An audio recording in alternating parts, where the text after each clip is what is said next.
Before we begin, thank you very much to Kaiju Fan 2000 for joining the Patreon campaign. Thank you very much for the support. Thank you very much for helping to keep the channel going and the daily content coming. I do appreciate it.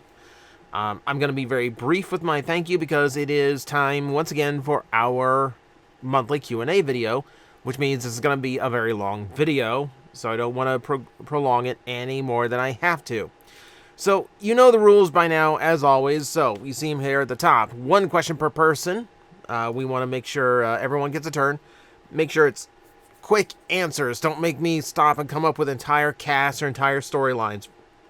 I'm not going to be doing that. I will skip it.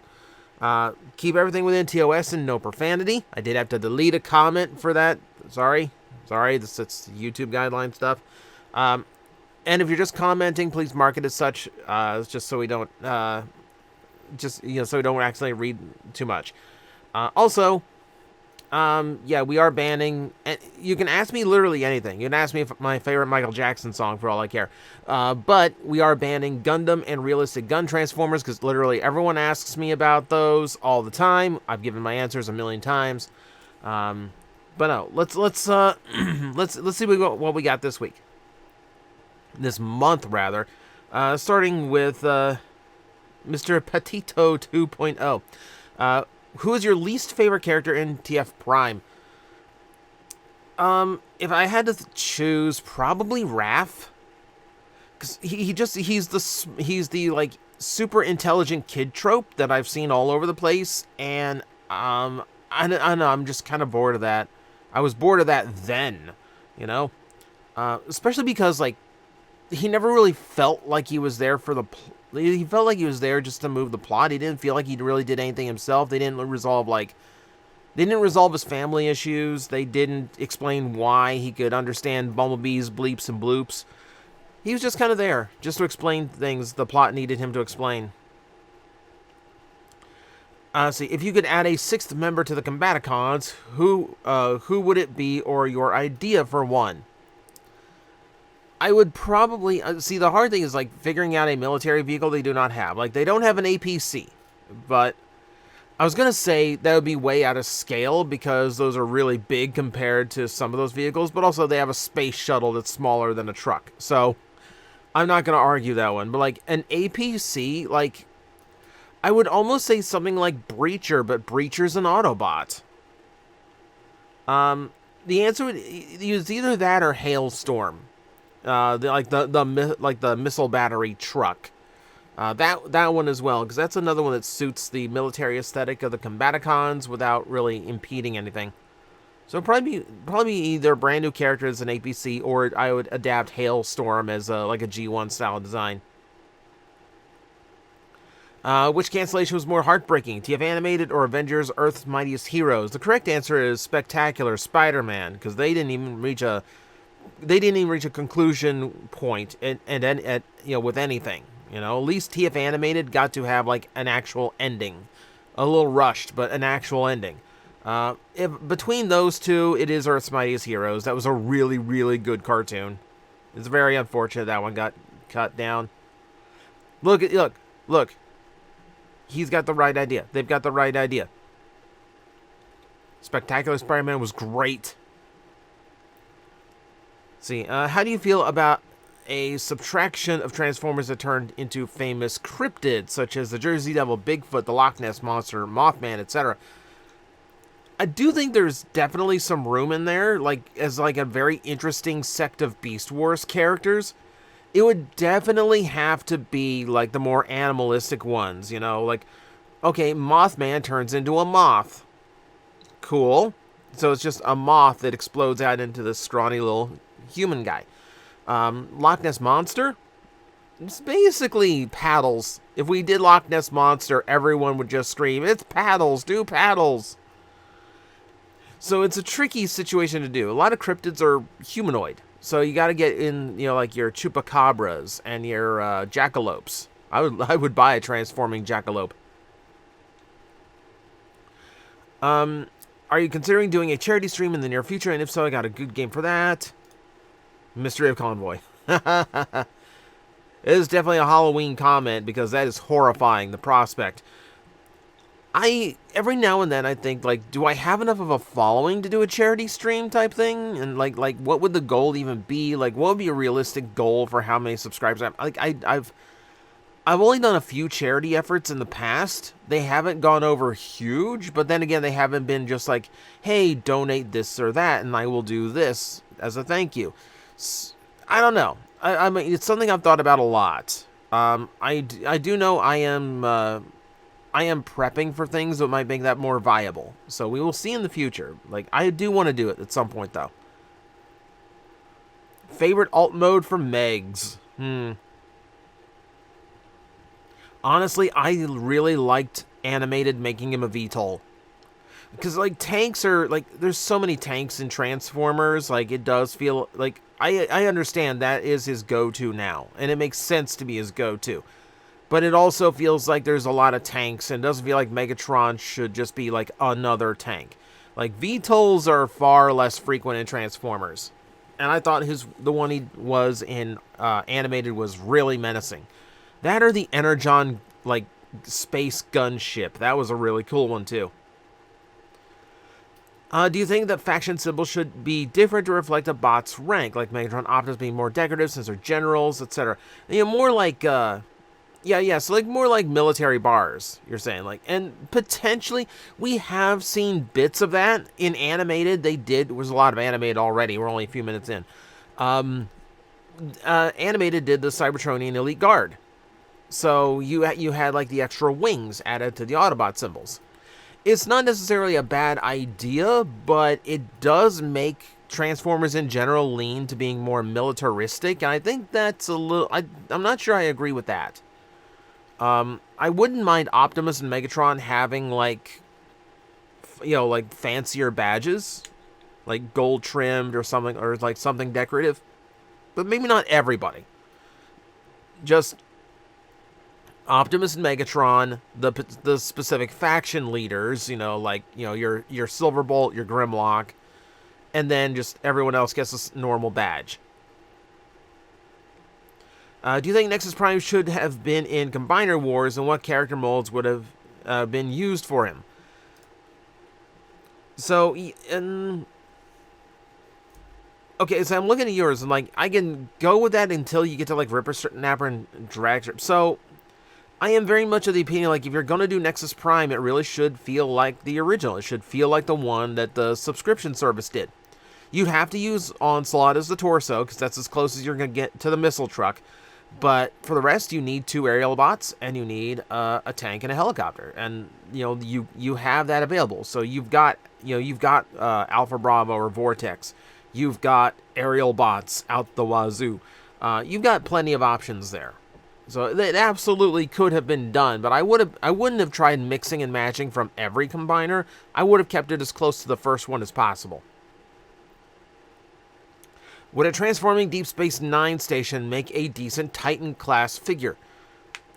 If DS9 transformed, I don't think it could be into a robot. I would almost make that, like...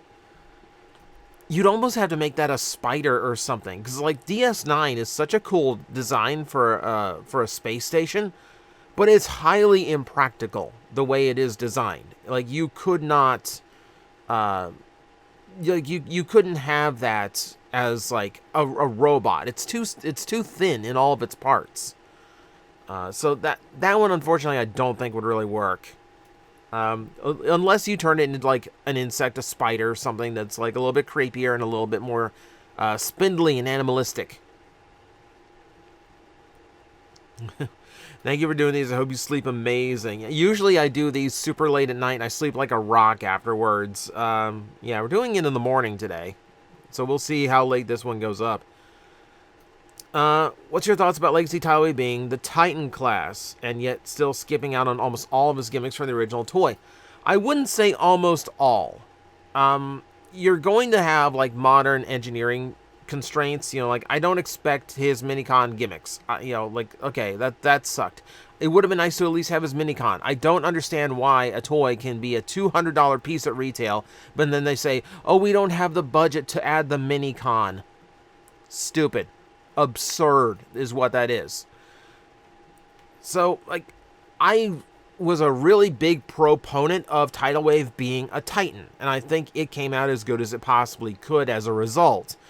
There are gimmicks I wish it still had, like, you know, the troop transport. I wish still had the seats. But I'm not getting too worked up over it. I'm enjoying the toy for what it is. What it is, just a really, really cool Tidal Wave. You know, the Tidal Wave, like, I wanted. Would shiny Pokemon be better if they just inverted the colors they normally were instead of changing them completely?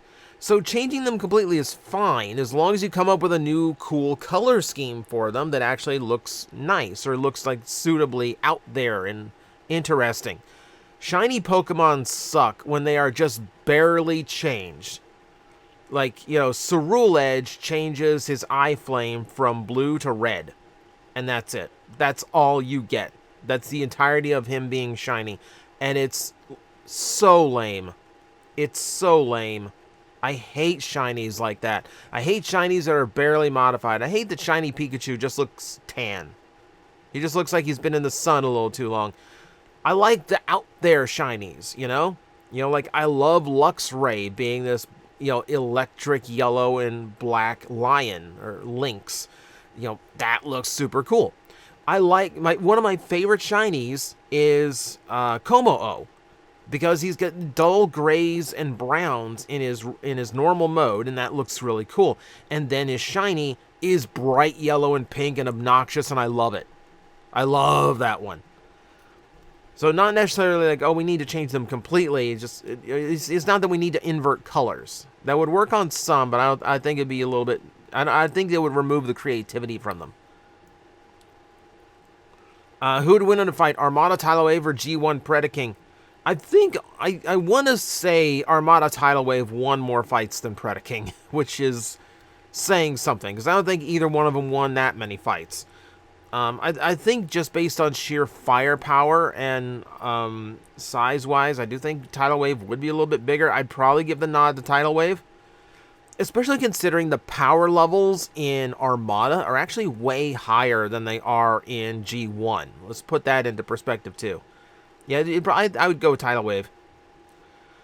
If you're somehow to get a job at Image Comics and you decided to do a superhero parody comic in similar fashion to Tick or TMNT, what would your premise and main character be? Dude, I'm not giving you like an entire comic book pitch when I ask for short, quick questions. I'm sorry.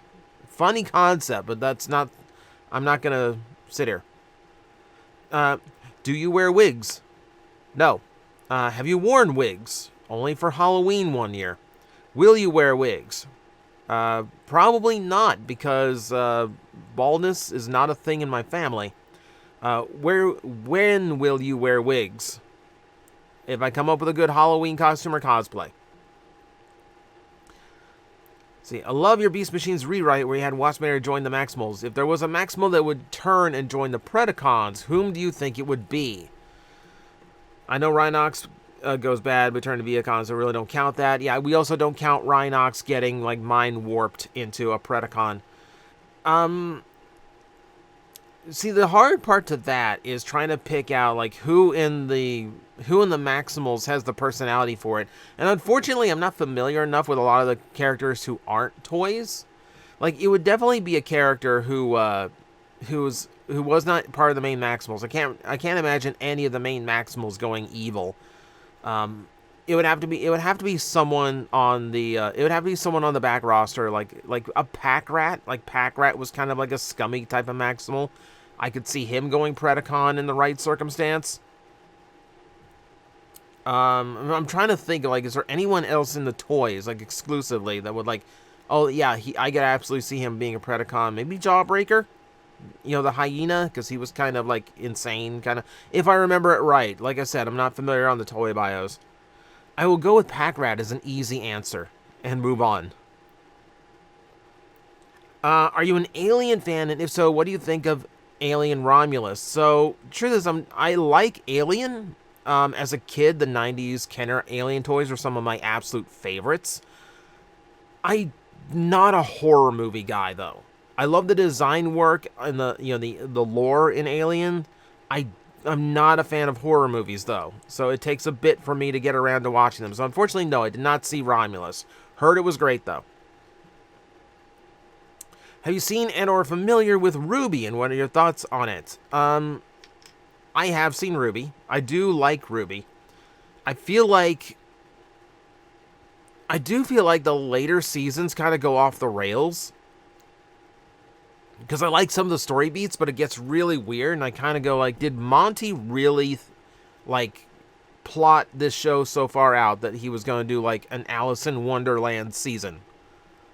You know, I start to question how much of this is new writers just trying to figure things out, and how much of this is actually Monty's original vision.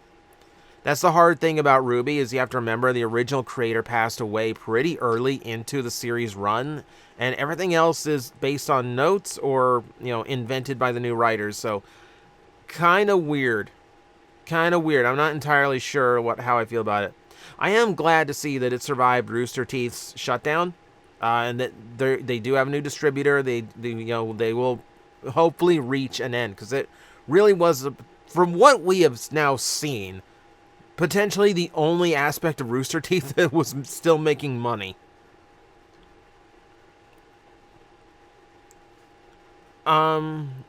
Would you like modern Optimus depictions to have super modes, or you prefer the non-super mode Optimus?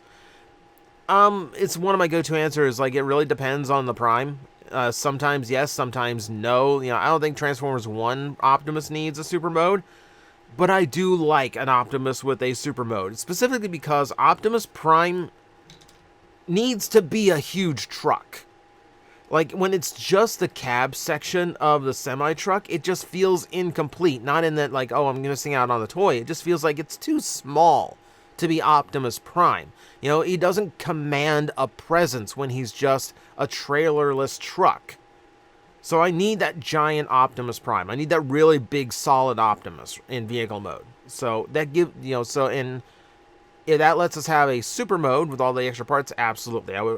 That would absolutely be a preference of mine. Which Transformer do you think symbolizes Halloween the most? Hard choice. I mean, there's a Dracula figure now. There's a literal Transformer Dracula toy, so, like, okay, we can that's kind of easy. We've talked about Snowcat, who is by appearances black and orange, so that's Halloween color. If we're going with just like Halloween spooky, probably in the realm of like animated Black Arachnia. That would be somewhere. We need more like good bat Transformers. Like I can't really say Mind Wipe. Mind Wipe doesn't, it's a bat, but it doesn't come across Halloweeny.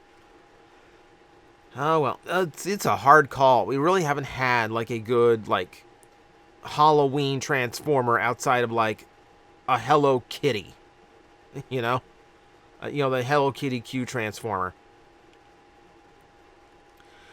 Since Hasbro seems to be unable and unwilling to use the name Convoy outside Japan, what do you think they would name Big Convoy should he ever get new figures? My money's on Mammoth Prime. Yeah, Mammoth Prime to play off of Leo Prime is the very likely. As far as Hasbro, as far as Hasbro goes, according to them, they can't use the Convoy name because of the way Japanese trademarks work, and it's so locked down that, like, it would just be too expensive when they could just come up with a new name instead. So I understand that. So Leo Convoy doesn't need his Japanese name particularly. We've been using Leo Prime in the toys since like Universe 2.0. So no big surprise there. And yeah, Mammoth Prime is probably the optimum for Big Convoy. That would be my bet too. Got any ghost or spooky stories? Not particularly. I don't really have any paranormal experiences. When we went to TwitchCon, the hotel we stayed in was haunted.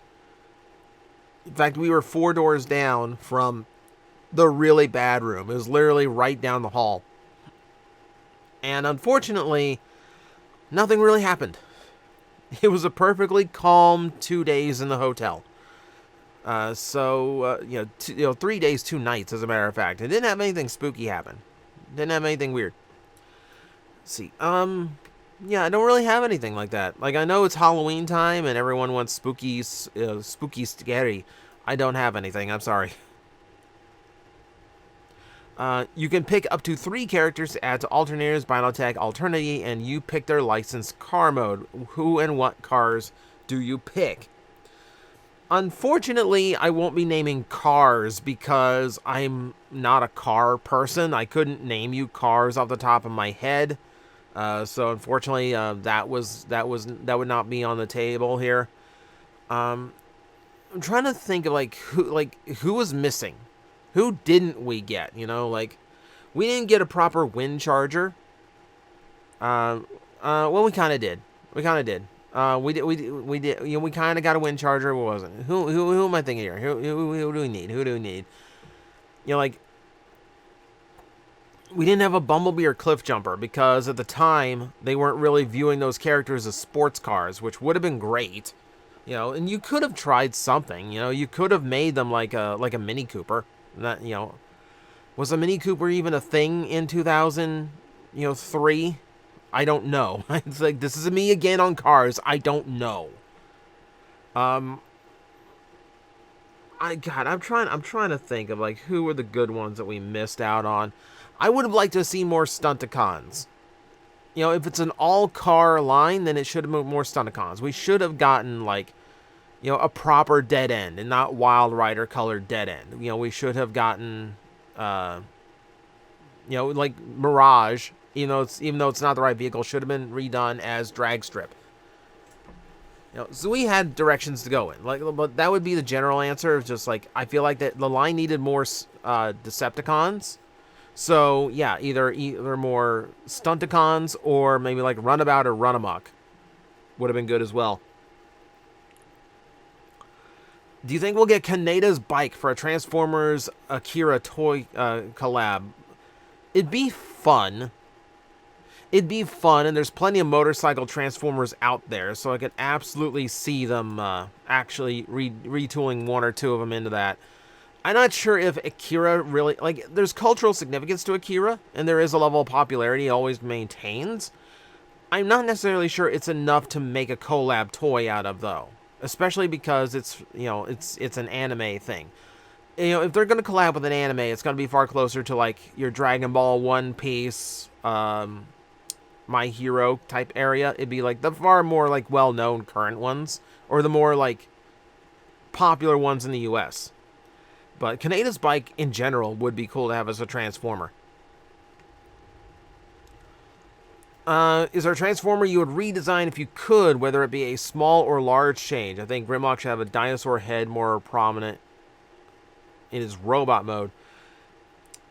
I'm trying to think, because, like, generally I'm mostly happy with how a lot of Transformers turned out. The only one I could say, and it's the go-to answer because I've made whole videos about it, is RC. Because her original design just makes it impossible to do a proper screen-accurate toy for her that is still very good. You know, you have to rely on shell forming and part forming in some cases. RC, I've said it many times, I'll keep saying it, she needs a complete overhaul in her design to make her far more practical to use in the franchise. Also, just because they're girl bots, they don't need to be super scrawny. They need to be super scrawny. They can be, you know, Transformer proportioned.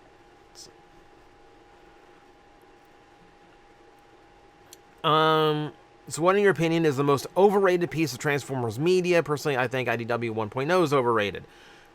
We are free to disagree on that. IDW 1.0, to be fair, has some really, really good runs in it. You know, like More Than Meets the Eye and To Lost Light is a really good run. Was the one, I can never remember the name. It might just be the Windblade solo series, but the one where it's like political intrigue between her and Starscream. That's a really good run. Those are really good books. Dark Cybertron's not great. Early IDW is okay. It's not great. You know, so IDW 1.0 as a whole.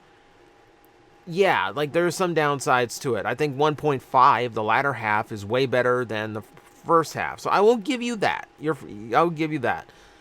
As far as media that's just overrated, like for myself, jeez, that's hard to say because it's so subjective. But like, there's nothing that like gets hyped up a lot without it being like, without me going like, yeah, maybe that, maybe not.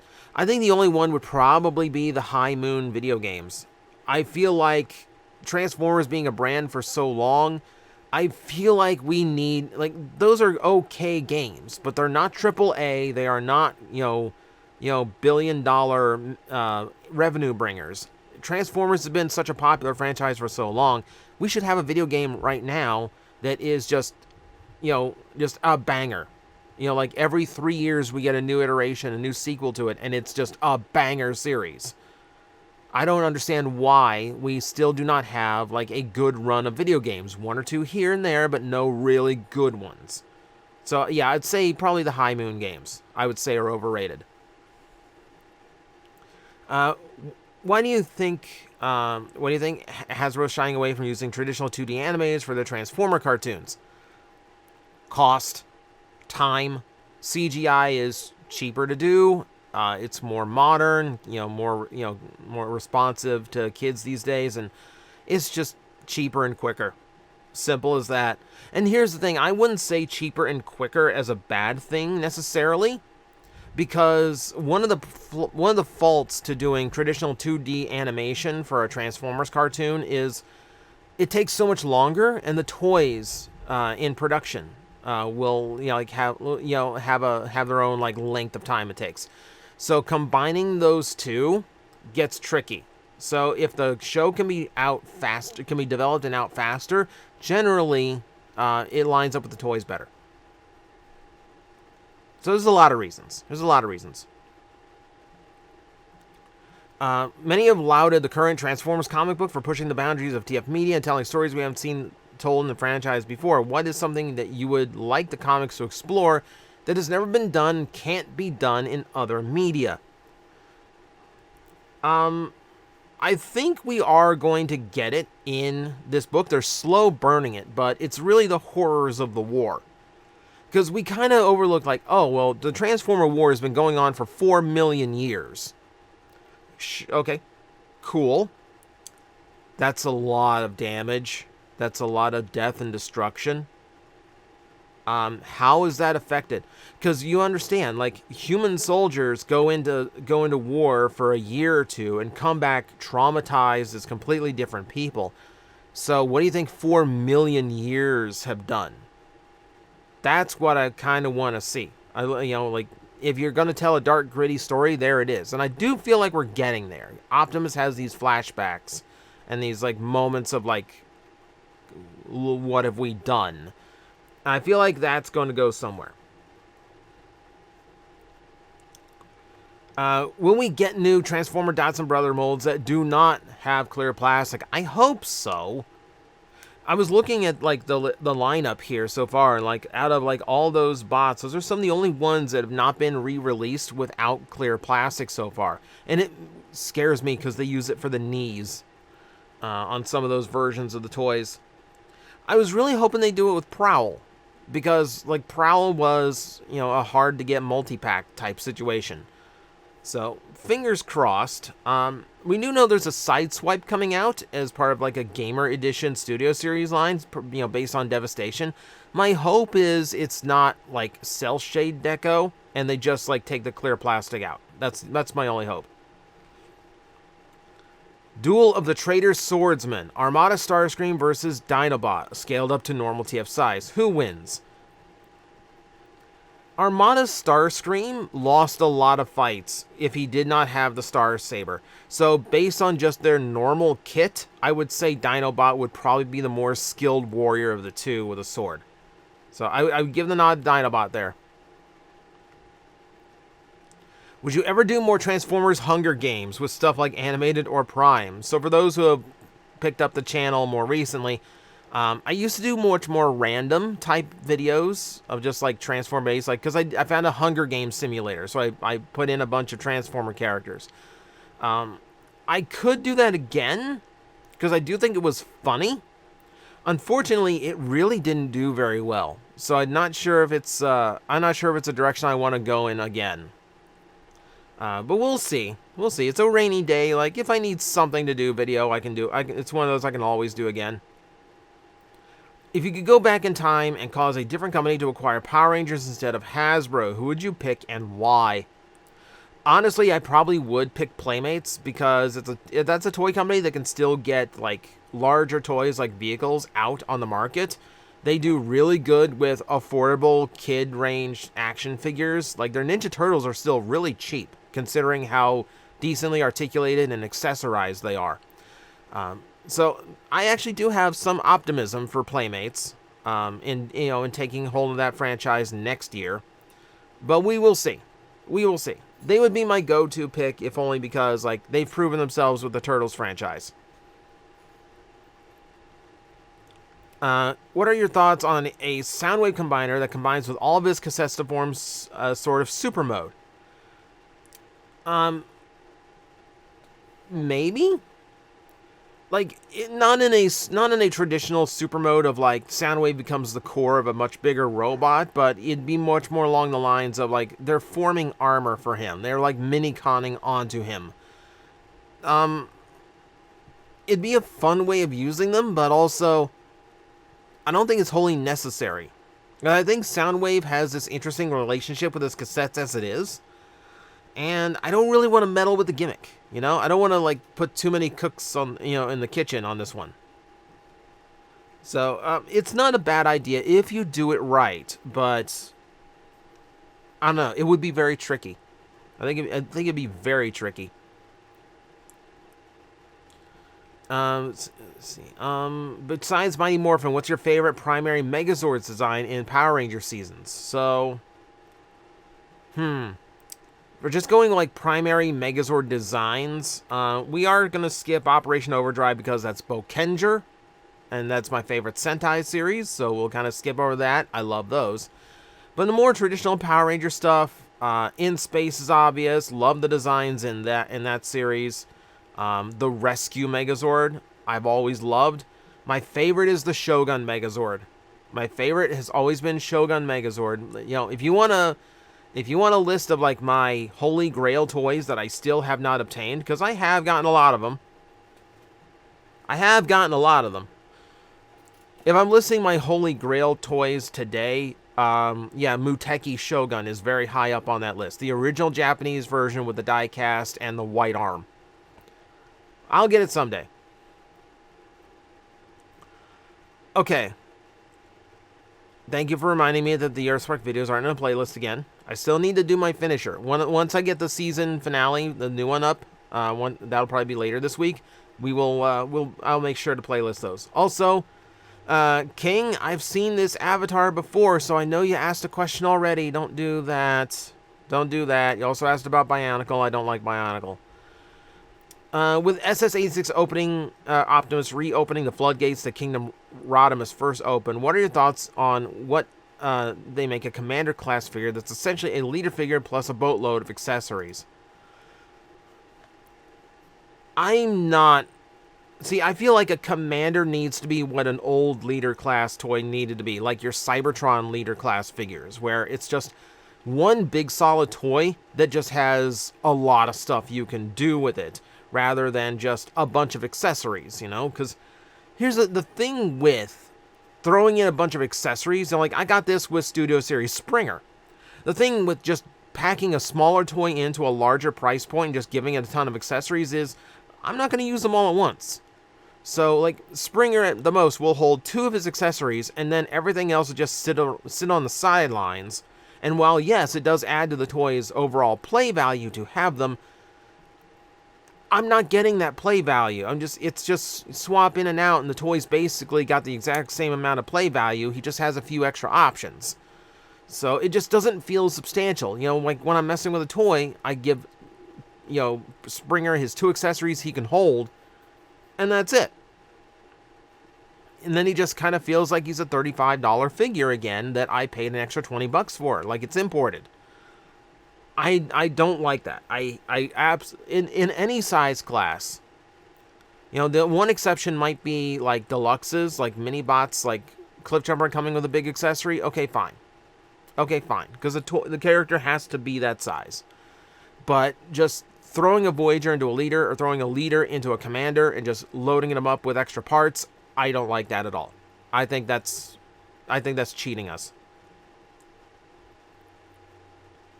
When it comes to story and characters, do you prefer organic cyborg-based Kamen Rider transformations or tech magic powers similar to Power Rangers and Super Sentai? So, here's the weird thing. My favorite Kamen Rider is Kamen Rider Gills, who is very much an organic Kamen Rider. But I'm not a fan of organic Kamen Riders in general. I'm not even that big on the cyborg ones, despite that being the entire Showa era. I kind of like the high-tech nature of a Kamen Rider. I like the high-tech henshin devices. Now, not only because it opens up a little bit more story potential to me, but also I just think it's cooler. I think it's cooler to have a device that works rather than just, like it's built into my DNA, or, like I'm now a cyborg that can do this. I like high tech. I always have. Let's see, it'll be my birthday on the 13th of October. Well, happy early birthday. What Transformers do you think third parties should make aside from original concepts? There's got to be some characters that can immediately be made by Hasbro Takara without being repaints or remolds. I do like when they fill gaps. Like we have we do have a surge of Unicron and Trilogy stuff, which is great to see. I like seeing that coming up. I like when they fill gaps that can't be done. Now, here's the thing. My original answer to this was Generation 1 style toys for characters who didn't have G1 toys, like DevCon and RC. But we are getting Missing Link RC, who will be based on the original design. So now there is a way Hasbro can do that. So now I'm really sitting here wondering, like, well, what could they really do at this point? Hasbro and Takara seem to be willing to do everything now. So now I'm not even sure. Now I'm not even sure what third party can do. Give me the weird Transformer concept figures that never made it. Give me that Skywarp Megatron combo thing that never got a toy. Give me the Megatron that turns into Galvatron. Give me those weird things, because that's definitely not happening. Give me a Marauder Megatron. Just give me like the canceled prototypes or something, or a toys design based, similar to them. Give me the things we missed out on. Let's see. Now that we have a new Ruckus toy, do you think there's a chance we might get an off-road in the future? Since the original toy was designed to be a new version of Ruckus. Most likely not. Off-road was just like a replacement character for the sake of giving the Stunticons a little bit of variety in the toy shelves. I don't think Hasbro sees any future for any of those characters beyond just you're filling in and, so we don't release 4 jets within 1 year.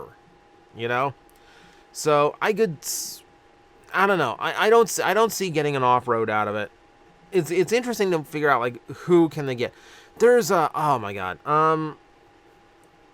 I can never remember his name offhand, but there was like it was a Spark bot or a pullback bot or something. Like there's a blue Autobot that turned into a like an off-road style vehicle like Ruckus. Really obscure one. I can never remember his name offhand. Which is weird because I had it as a kid. I should remember him. Whoever that is, someone in the comments will mention it. That's who I expect out of the new Ruckus toy, because that seems like it would fit better. But no, I'm not seeing off-road, unfortunately. If the Legacy United G1 Universe Optimus Prime proves to be a hot seller, do you think Hasbro will take the idea further? So, potentially? Potentially, because I don't know if they're going to do it wholesale. Because even if that is a very popular toy, that will start getting in the way of Missing Link. And Takara's not going to be happy about that. So I feel like this is going to be a 40th anniversary piece, and that's it. Just like, here's a G1 toy-style Optimus Prime with new articulation at US retail. I don't foresee that being a normal thing, because it's going to step on Takara's toes. It's going to eat into their sales a little bit. They're not going to, I don't think it's going to be a continuous thing. It'd be cool if it would be, though. With the way things, now, you think we will ever get Headmasters, Master Force, Victory Zone, Beast Wars 2, Beast Wars in the West? They're all on YouTube, all over the place now. With AI, it's easy to dub them. In your opinion, what characters from other parts of the franchise would translate good in the Bay aesthetics? Also, never suggest voice actors should be replaced by AI. I will ban you. Respect the work. In your opinion, what characters from other parts of the franchise would translate good in the Bay aesthetics? It's actually really hard to figure out. I'm trying to think. I'm trying to think of like who else, because honestly, I don't like the Bayverse aesthetics. Period. And everything before that came was very solid and rigid in design. So I'm having trouble figuring out what would work. Potentially the robots in disguise, like unique aesthetic, like the Autobot brothers, because they were kind of in that same vibe of like, very broken up, a lot of shell panel hanging off, and like very detailed robot.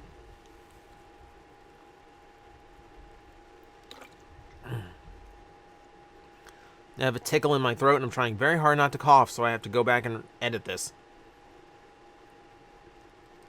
Yeah, so I would say that. I'd say like RID 2001, the car robot style. That's probably as close as you're going to get to something that would work well in Bayverse look. Cool guy on YouTube called Mizuki Yamada, which the question comes from. I recommend you give it a watch. It's really short. Everyone has tweeted me that. Everyone has sent me that video. Yes, it's really cool to see a Galaxy Convoy in 07 CG in that movie. I don't think that says like these characters would work in Bayverse aesthetics. I think that says there's nothing wrong with the way Transformers look as they are. You could have put them in the movie in just more realistic, colors and and styles without really changing the design, and it would have still worked. I think that short just proves that the Bayverse just went way too far with the design.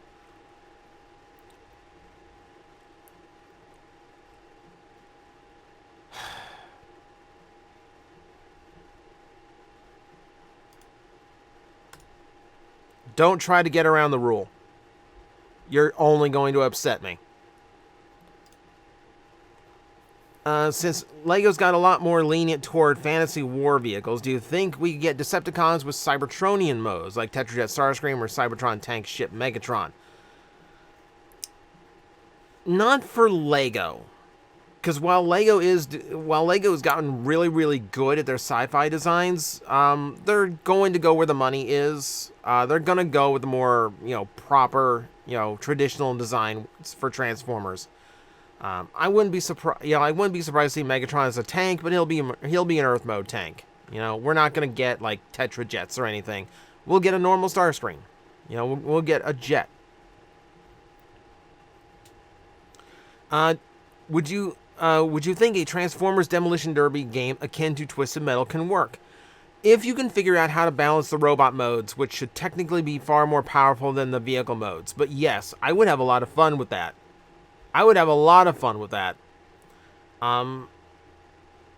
Yeah, because in Twisted Metal, you had one instance where like Sweet Tooth could transform in Twisted Metal Black, like his super attack was a robot mode. I don't think you can get away with the robot modes as a special attack thing.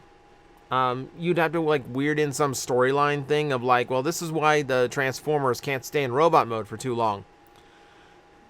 You'd have to figure out some way of explaining why you're a car most of the time. But beyond that, yeah, I would absolutely have a lot of fun with a game like that. Would you purchase a cheaper version of the Metal Donut Optimus Prime if they made it transform into a pink sprinkled Simpson donut? Probably not. It's an interesting piece, but keep in mind it's also very small. I would not be paying a premium of any kind for a small Transformer like that. Also, I'm not big into how it looks aesthetically. So even if they like stuck the same engineering and shrunk it down, it doesn't articulate. It doesn't do anything. I would not. I probably would skip on that. It just seems dull. It seems really dull. If you take out the silver aspect of it, it's just dull. Something I've noticed from reactions to recent interviews with Transformers team, and even a couple of recent Q&As on your channel, is that fans are really worried about running out of certain lines, like how people are worried about running out of Titans or running out of studio series to a point where one in comics and TV shows. Why do you think people aren't okay with the idea of a line running its course and being put away for a while and having something new take its place? Familiarity. Because there is a expectation when you buy a studio series toy that they don't want to lose. And also the idea of like, oh, if the line goes away, then the line is considered a failure. Studio series has been going, what, 10 years? Like, it's a very long-run toy line. There's no way you can't see studio series as a success. But there is some mindset of like, I don't want it to end because that means it failed. And ultimately, we don't want this franchise to fail. Also because there are certain things that we still want in these franchises, in these certain areas of Transformers that we haven't quite gotten yet. And we would like these to continue until we finally do. So that's going to be a very individual basis. There's a lot of people waiting on like Studio Series Last Night toys or Studio Series Age of Extinction. Someone out there wants the other Dinobots who were in the movie. So we could potentially do that. So thus we want the line to continue until they do it. I am very much in favor of like switching things up. So instead of a studio series, we just have one really good toy line for whatever the current good cartoon is. Like the old, like how we had it originally, and just like putting everything else to aside for a bit.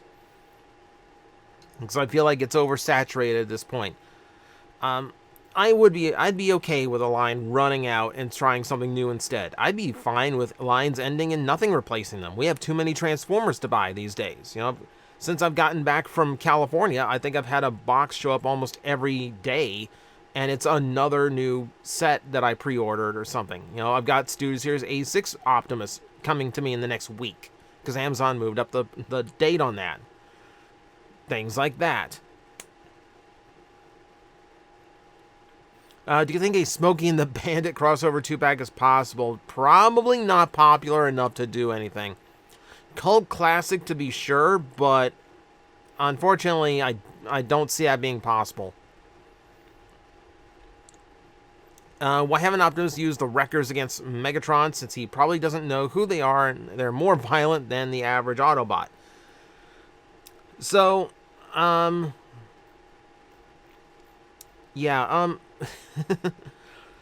one, the Optimus and Megatron fight is usually reserved for kids media, so the Wreckers being so violent probably wouldn't be an option. Two, here's the thing about the Wreckers. They are more violent than the average Autobot. They are not, however, more powerful. The Wreckers are not the most powerful team the Autobots have. Optimus Prime and the people he keeps close are the most powerful team the Autobots have.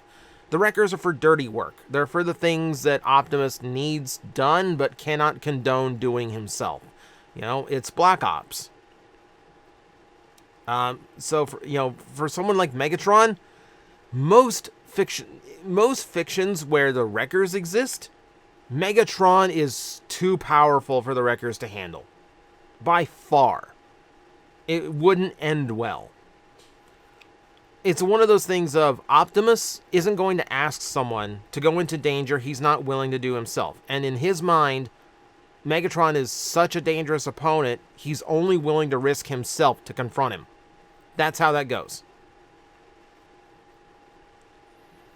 What's your thoughts about Legacy Tidal being Titan class? Didn't I... YouTube, I answered this one, didn't I? I like him the way he came out. It sucks that he's missing so many of his gimmicks and his minicon, etc. Like, this is going to get really weird. This is going to get really weird if YouTube glitches out and starts repeating comments, because that's gonna mess us up a lot. If Hasbro, for whatever reason, decides to do a modern take on Cybertron Optimus Prime as a HasLab, what would be your Holy Grail scenario? Holy Grail scenario is throw in everything he could possibly do. Animation accurate, proportions, high articulation, as good as the toy can be. But you also throw in Leo Breaker. You throw in. Oh man, my name blanking. Wing Saber. And you throw in, you throw in a, was it? You throw in Metroplex's axe weapon that's scaled to that Optimus. That's what you do. You just, like, literally everything that Prime could possibly have, you throw it all into one package and call it a day. That would be my Holy Grail scenario. What did you think of Transformers 1? I did a whole video of it. Suffice to say, I really, really liked it. I would put it on par with the 86 movie, and depending on how you approach the franchise, I would call it better than the 86 movie. It's kind of a scary statement, but there it is.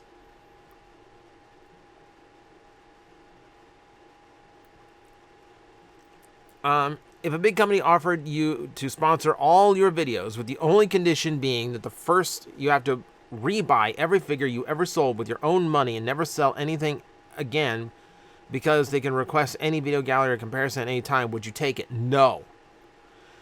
That is way too life restrictive.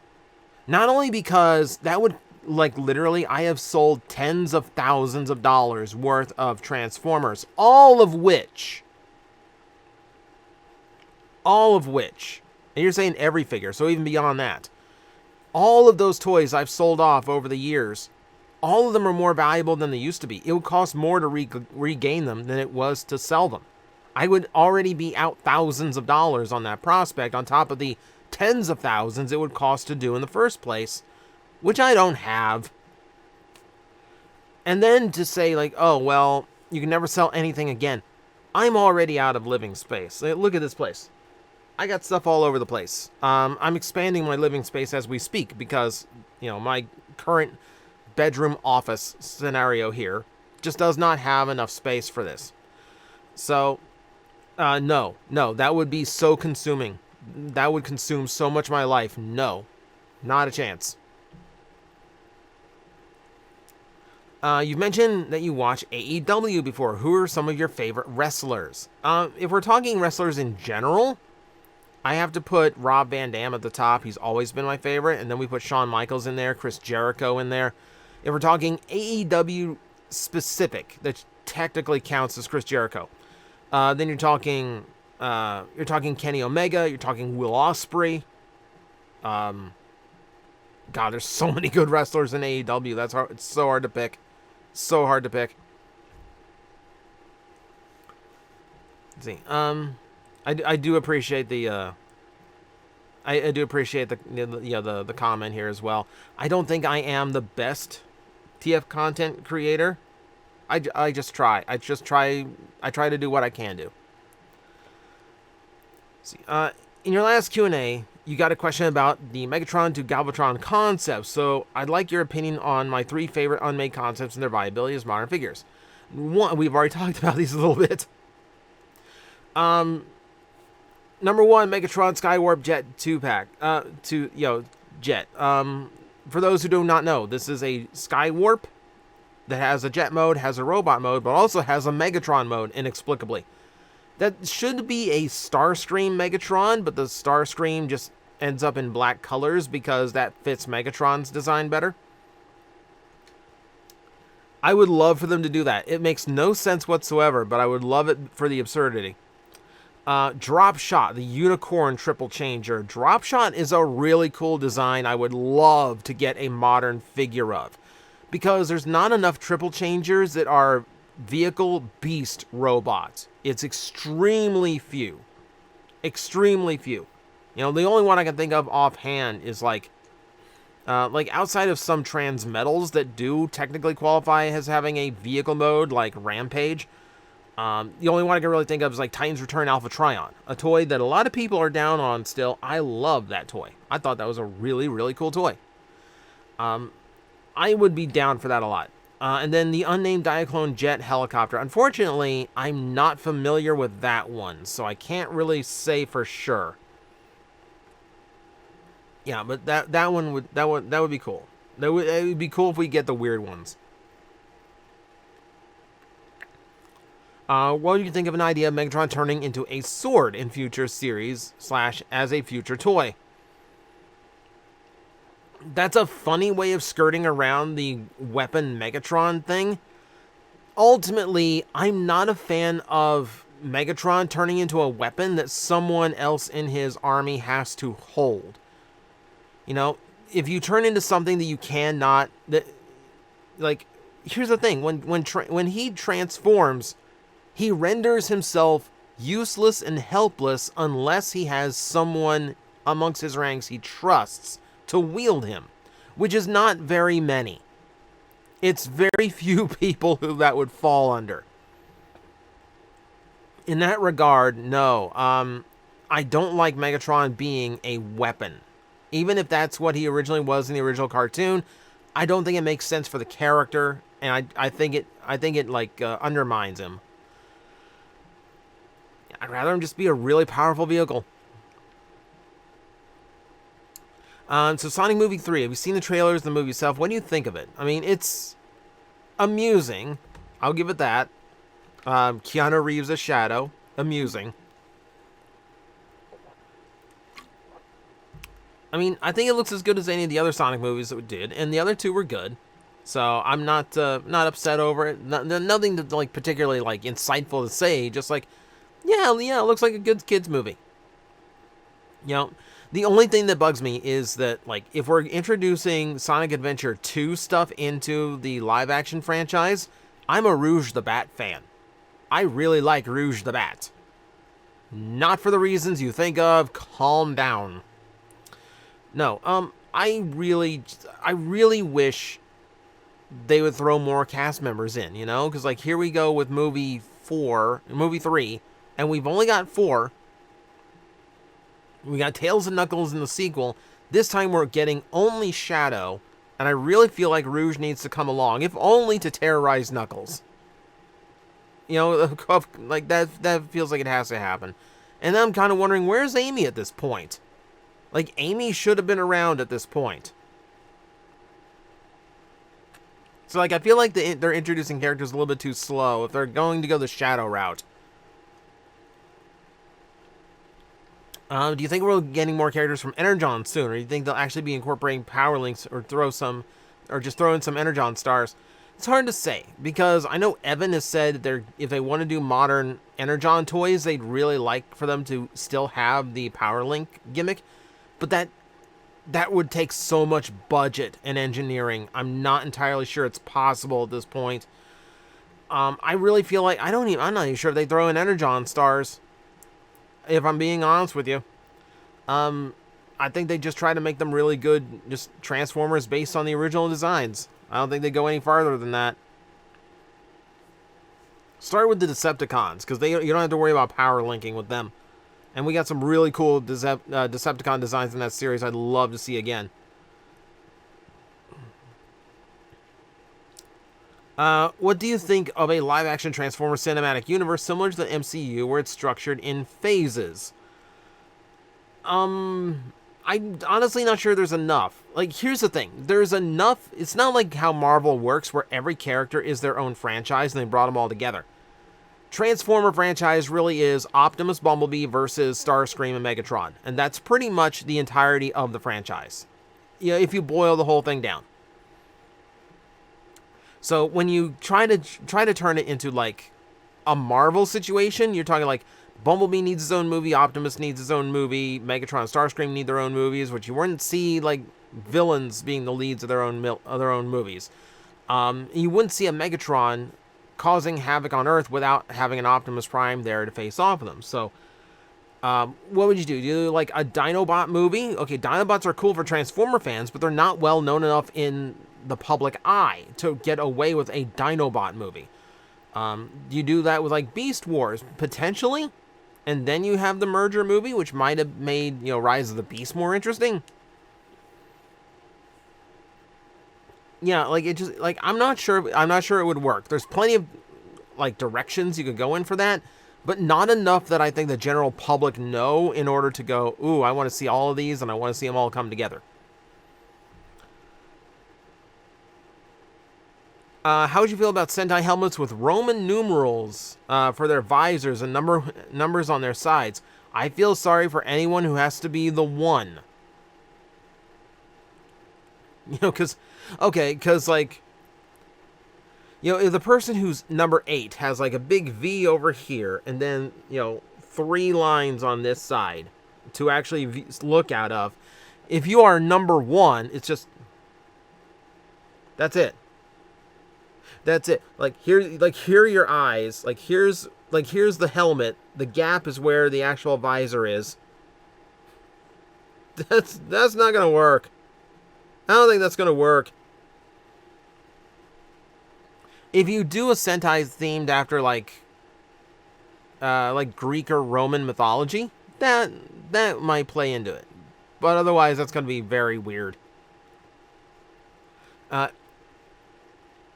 You take your favorite characters from 5 of your favorite fandoms and place them in a room. What happens?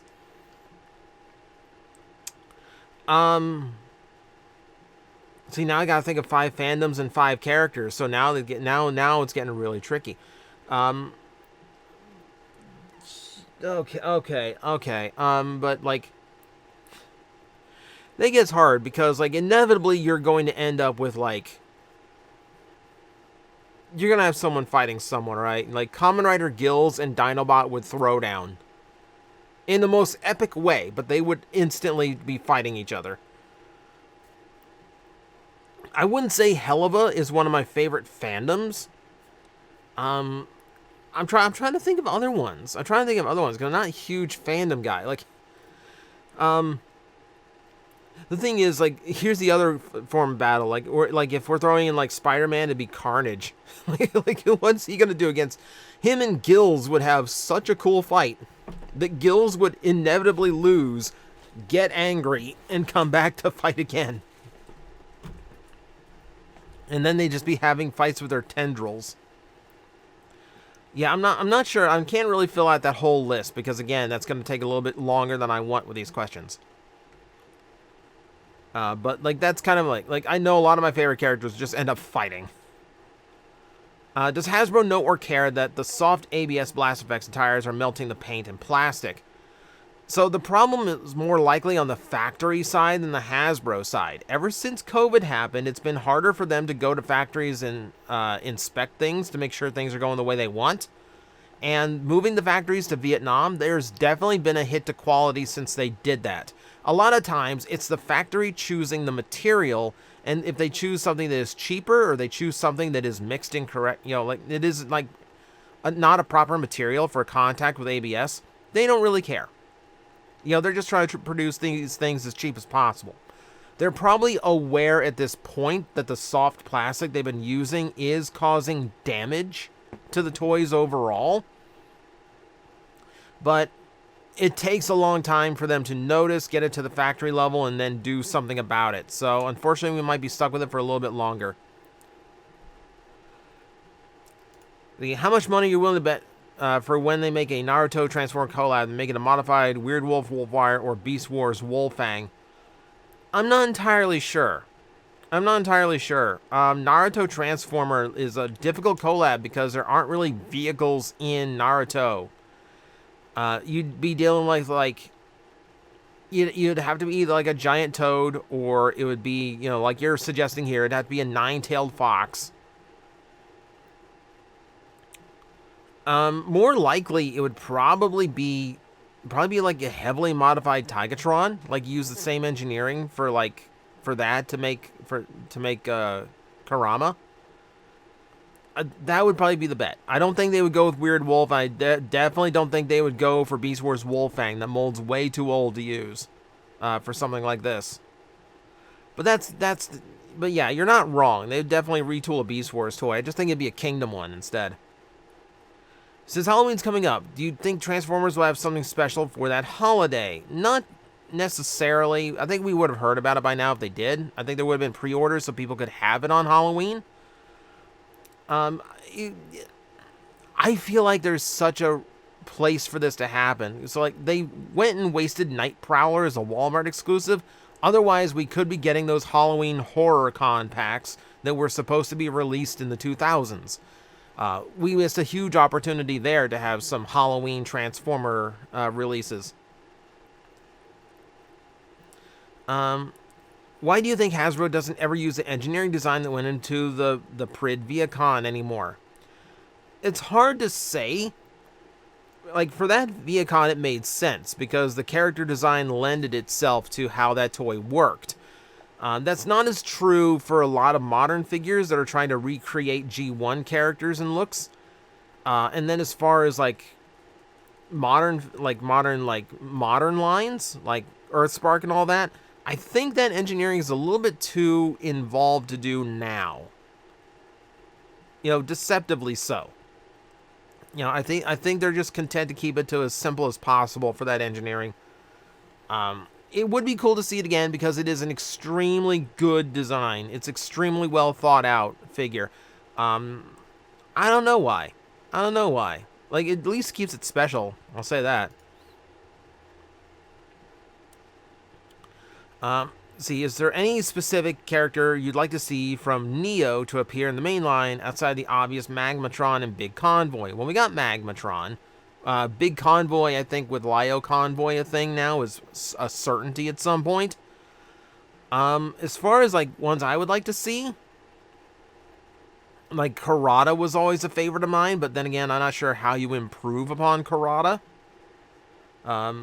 Because, he does everything I would expect him to do, Who else would be good? I'm trying to remember the Beast Wars Neo cast.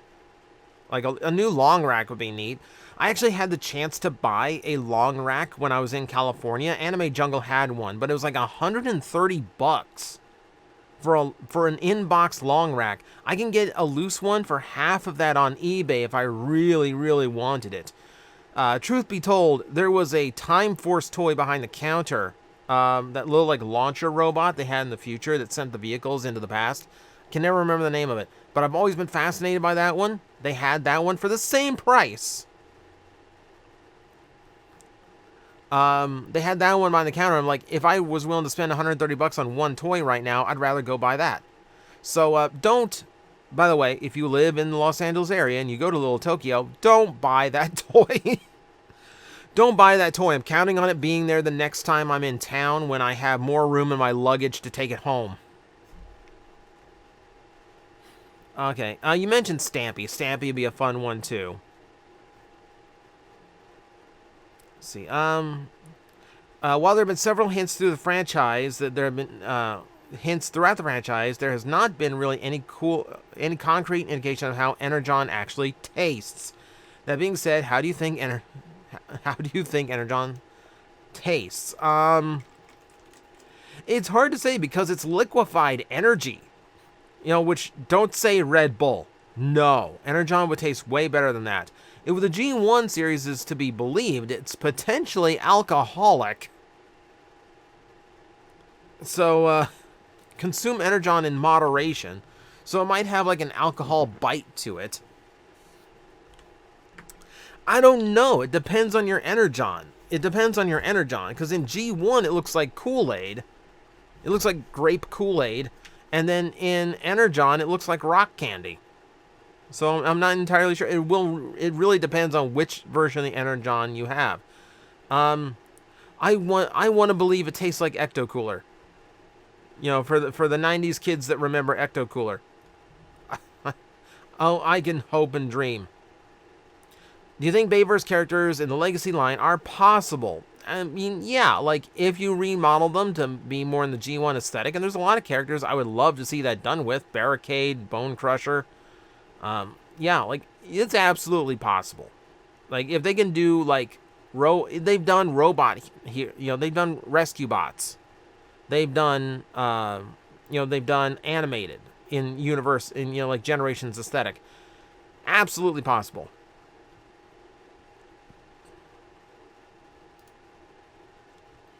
Which combiner team should have the honor of having the largest combine mode?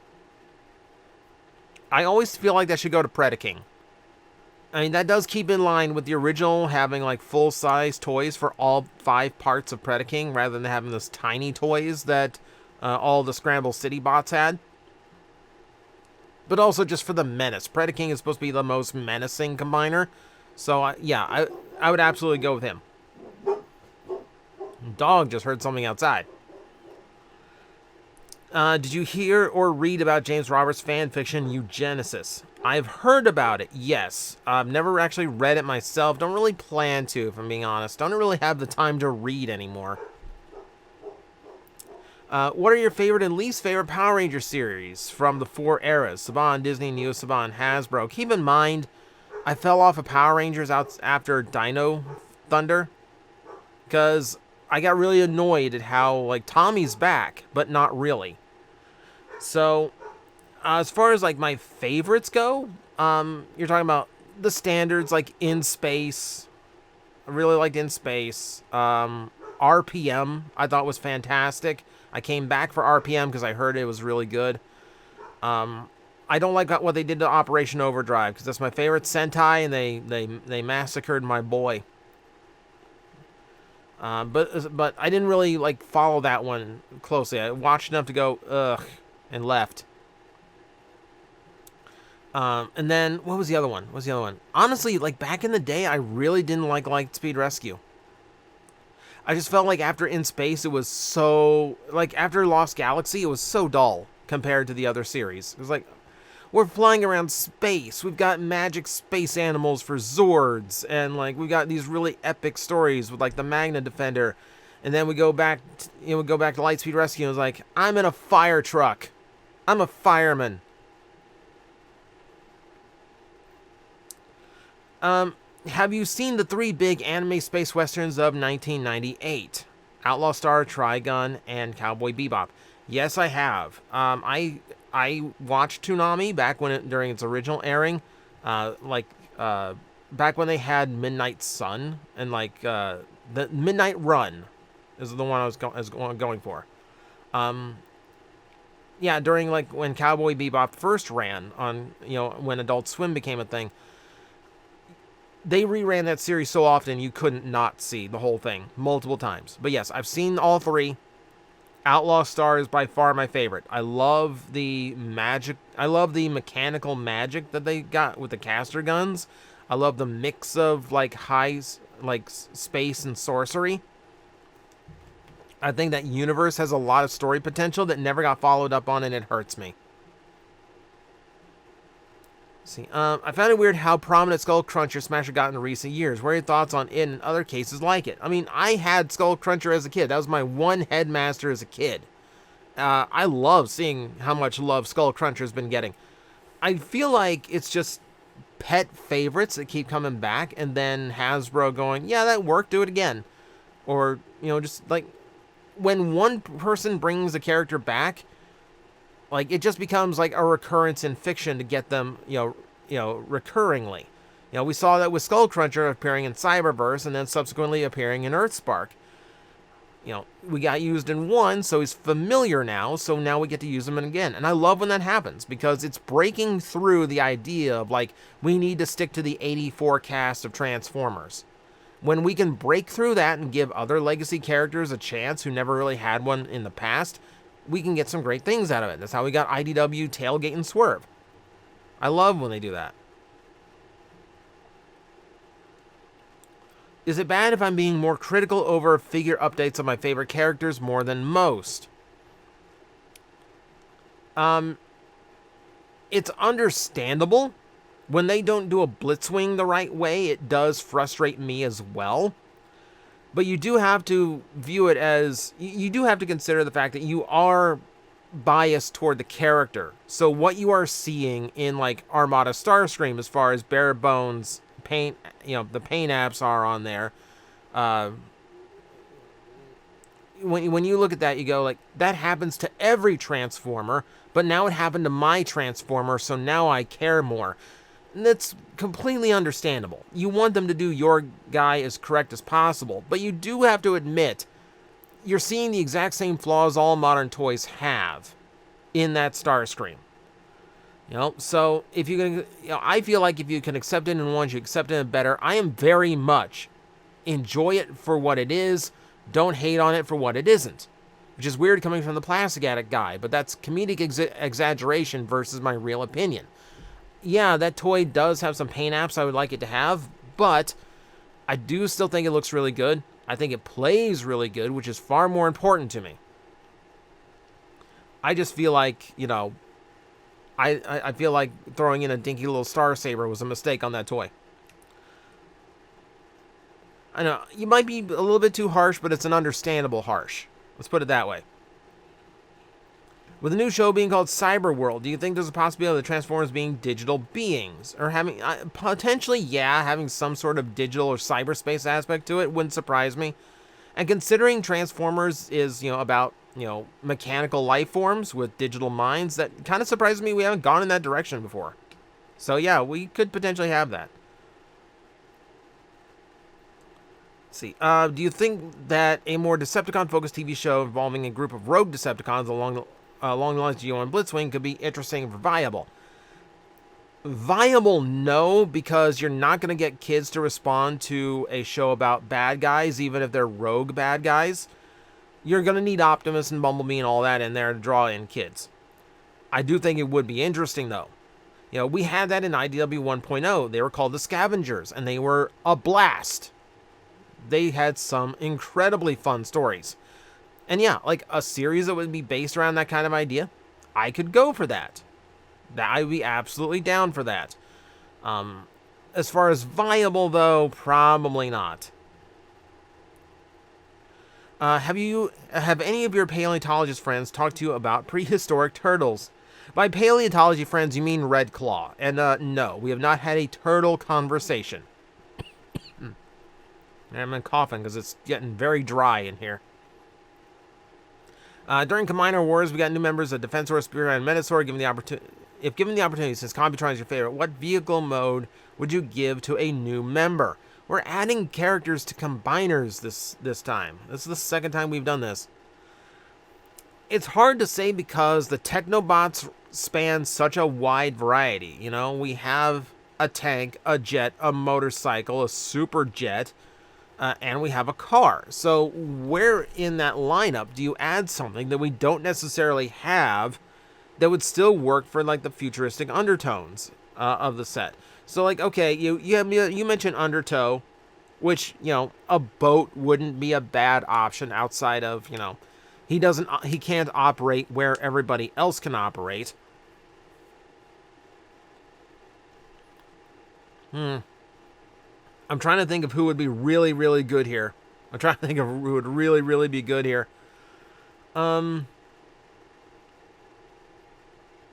think this is where you introduce, like, if I'm going to throw in a sixth that kind of adds a little bit of variety, I think you do something a little bit more akin to Obsidian from Beast Machines, where it's more like an alien futuristic Osprey. Make it like a two rotor flying vehicle. Yes, that doesn't make sense in space, but Springer, so fight me.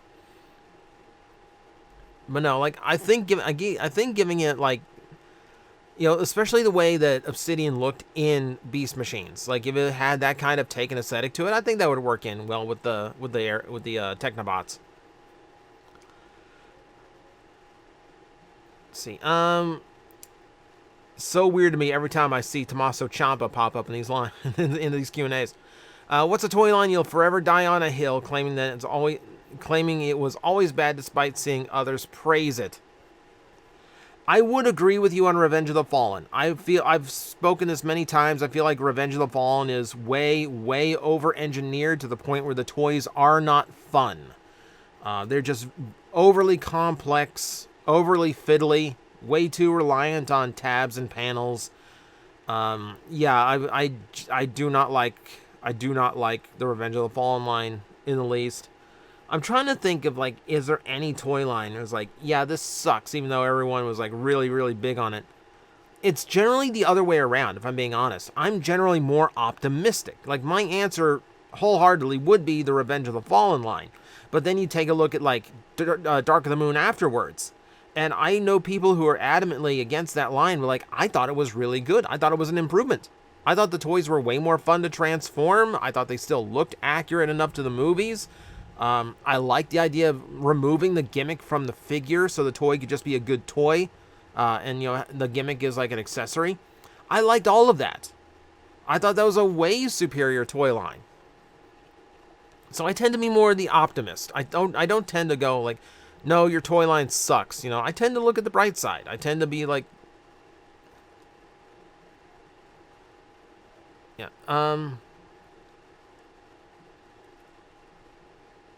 okay, this is getting into the realm of political and into, like, uncomfortable, so I'm not going to include that one.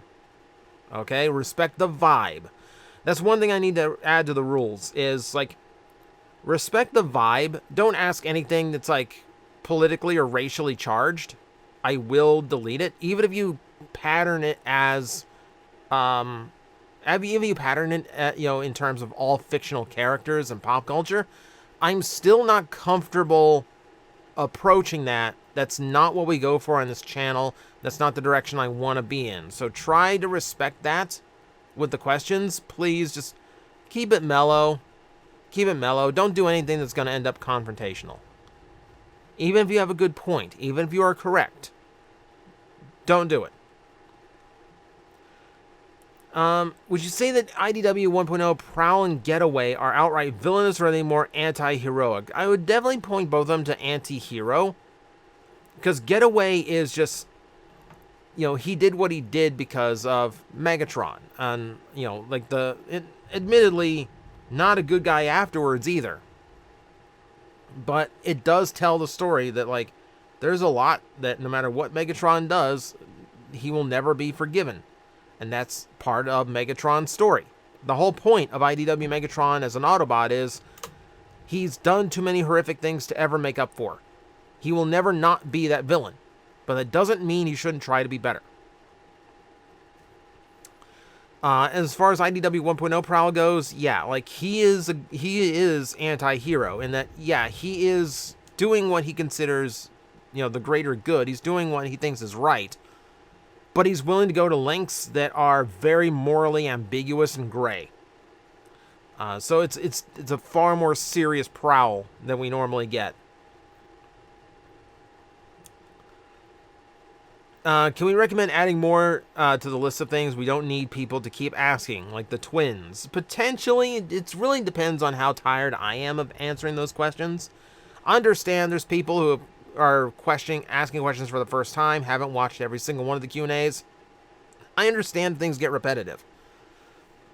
But there are some times where it's just like it gets asked so much, and I've been so vocal, and I've done whole videos giving my answer.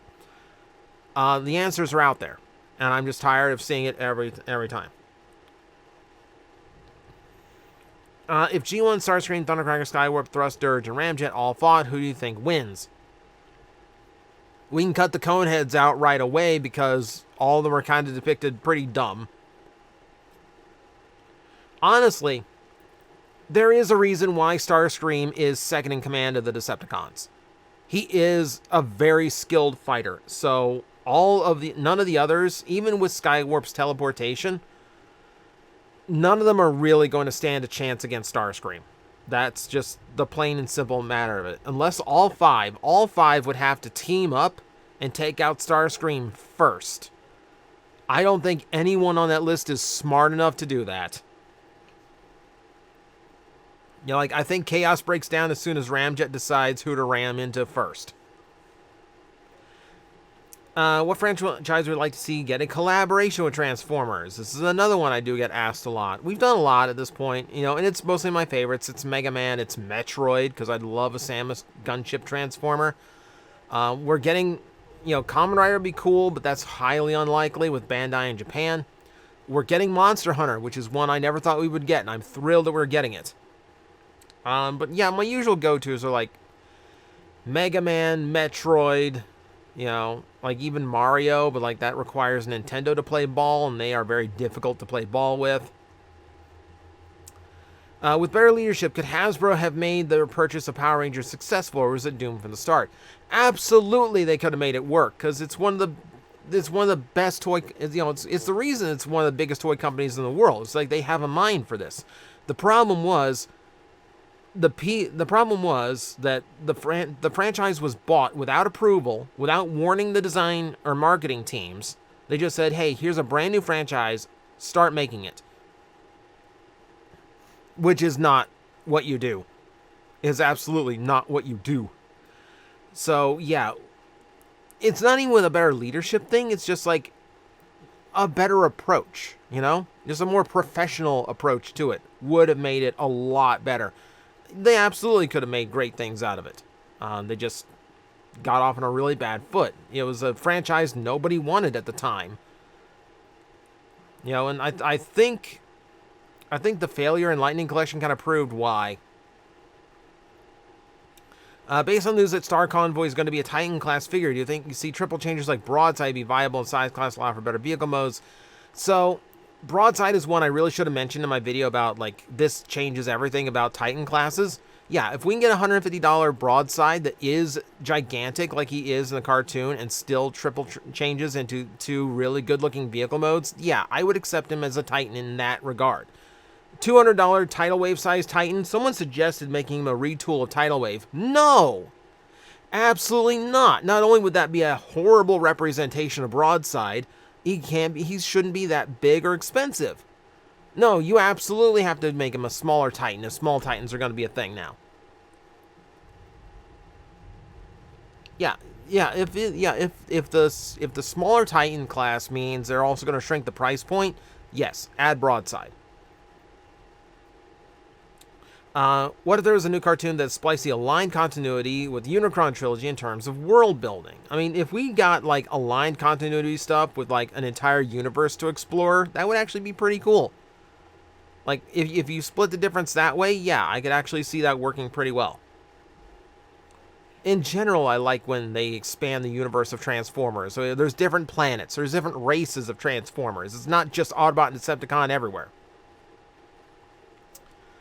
What character archetype would you give Red Wing to help them stand out from the rest of the Seekers? I would say Daredevil, Adrenaline Junkie. You're kind of approaching Ramjet in that regard.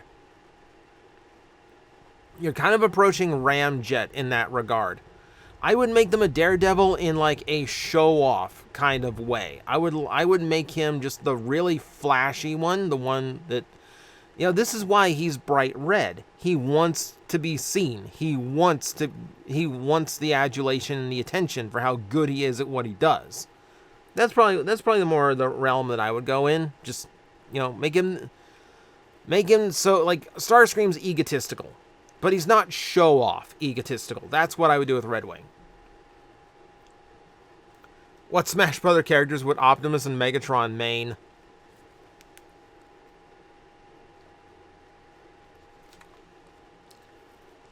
Optimus is hard to pin down. Would he pick Mario just because Mario's the same colors as him? Be funny. It would genuinely be funny. That's a really hard pick. It's not it's not really that hard. Like, Megatron would absolutely main Bowser. He absolutely would. I'm not sure who Optimus would, though. Mario seems too easy. God, Mario's too easy of an answer. Who else would it be? Like, maybe Samus? You know, maybe Samus. Maybe... Oh, my God. I feel like Optimus would be the one that flips between sword users from the Fire Emblem cast. I feel like he'd be that guy.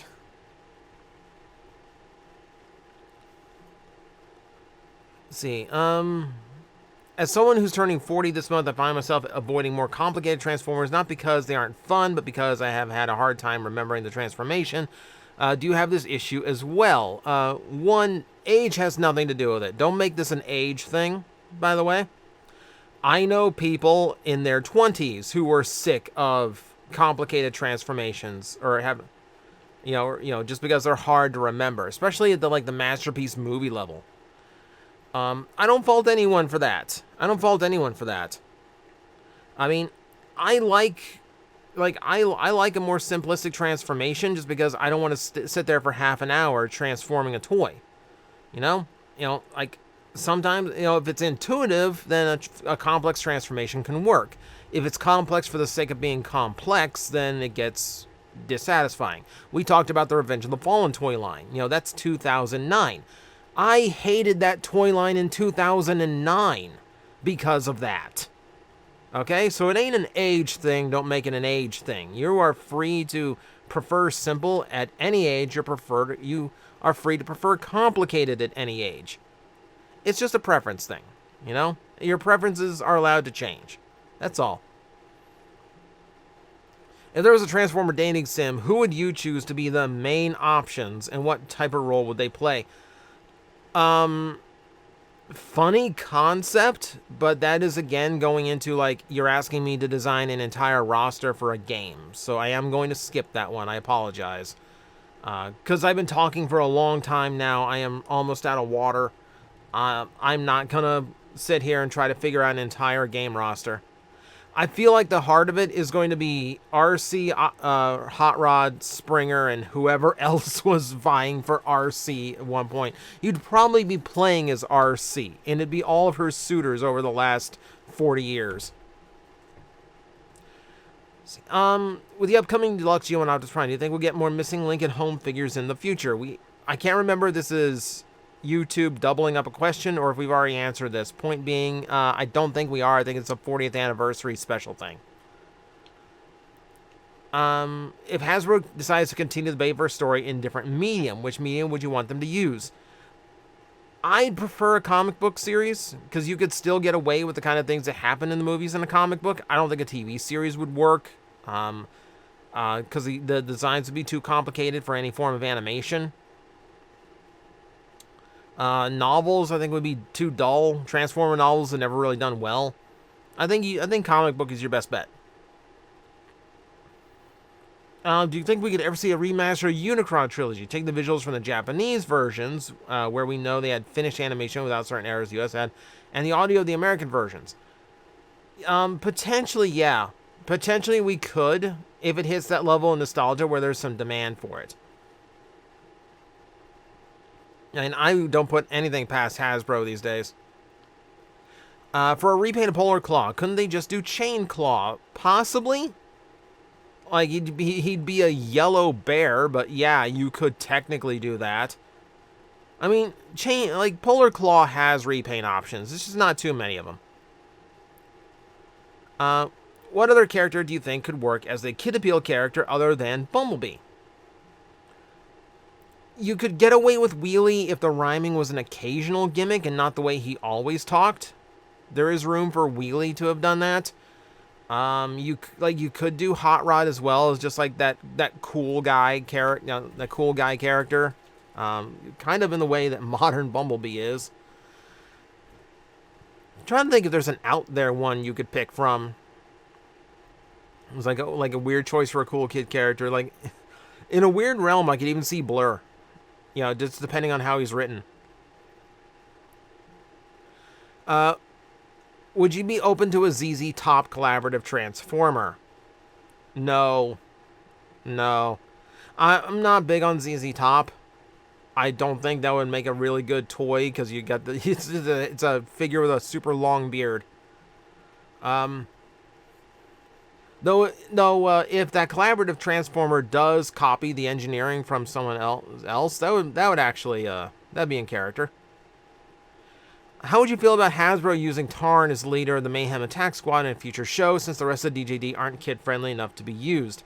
If you want to take the Mayhem Attack Squad as seriously as possible, yeah, that wouldn't be a bad alternative to use.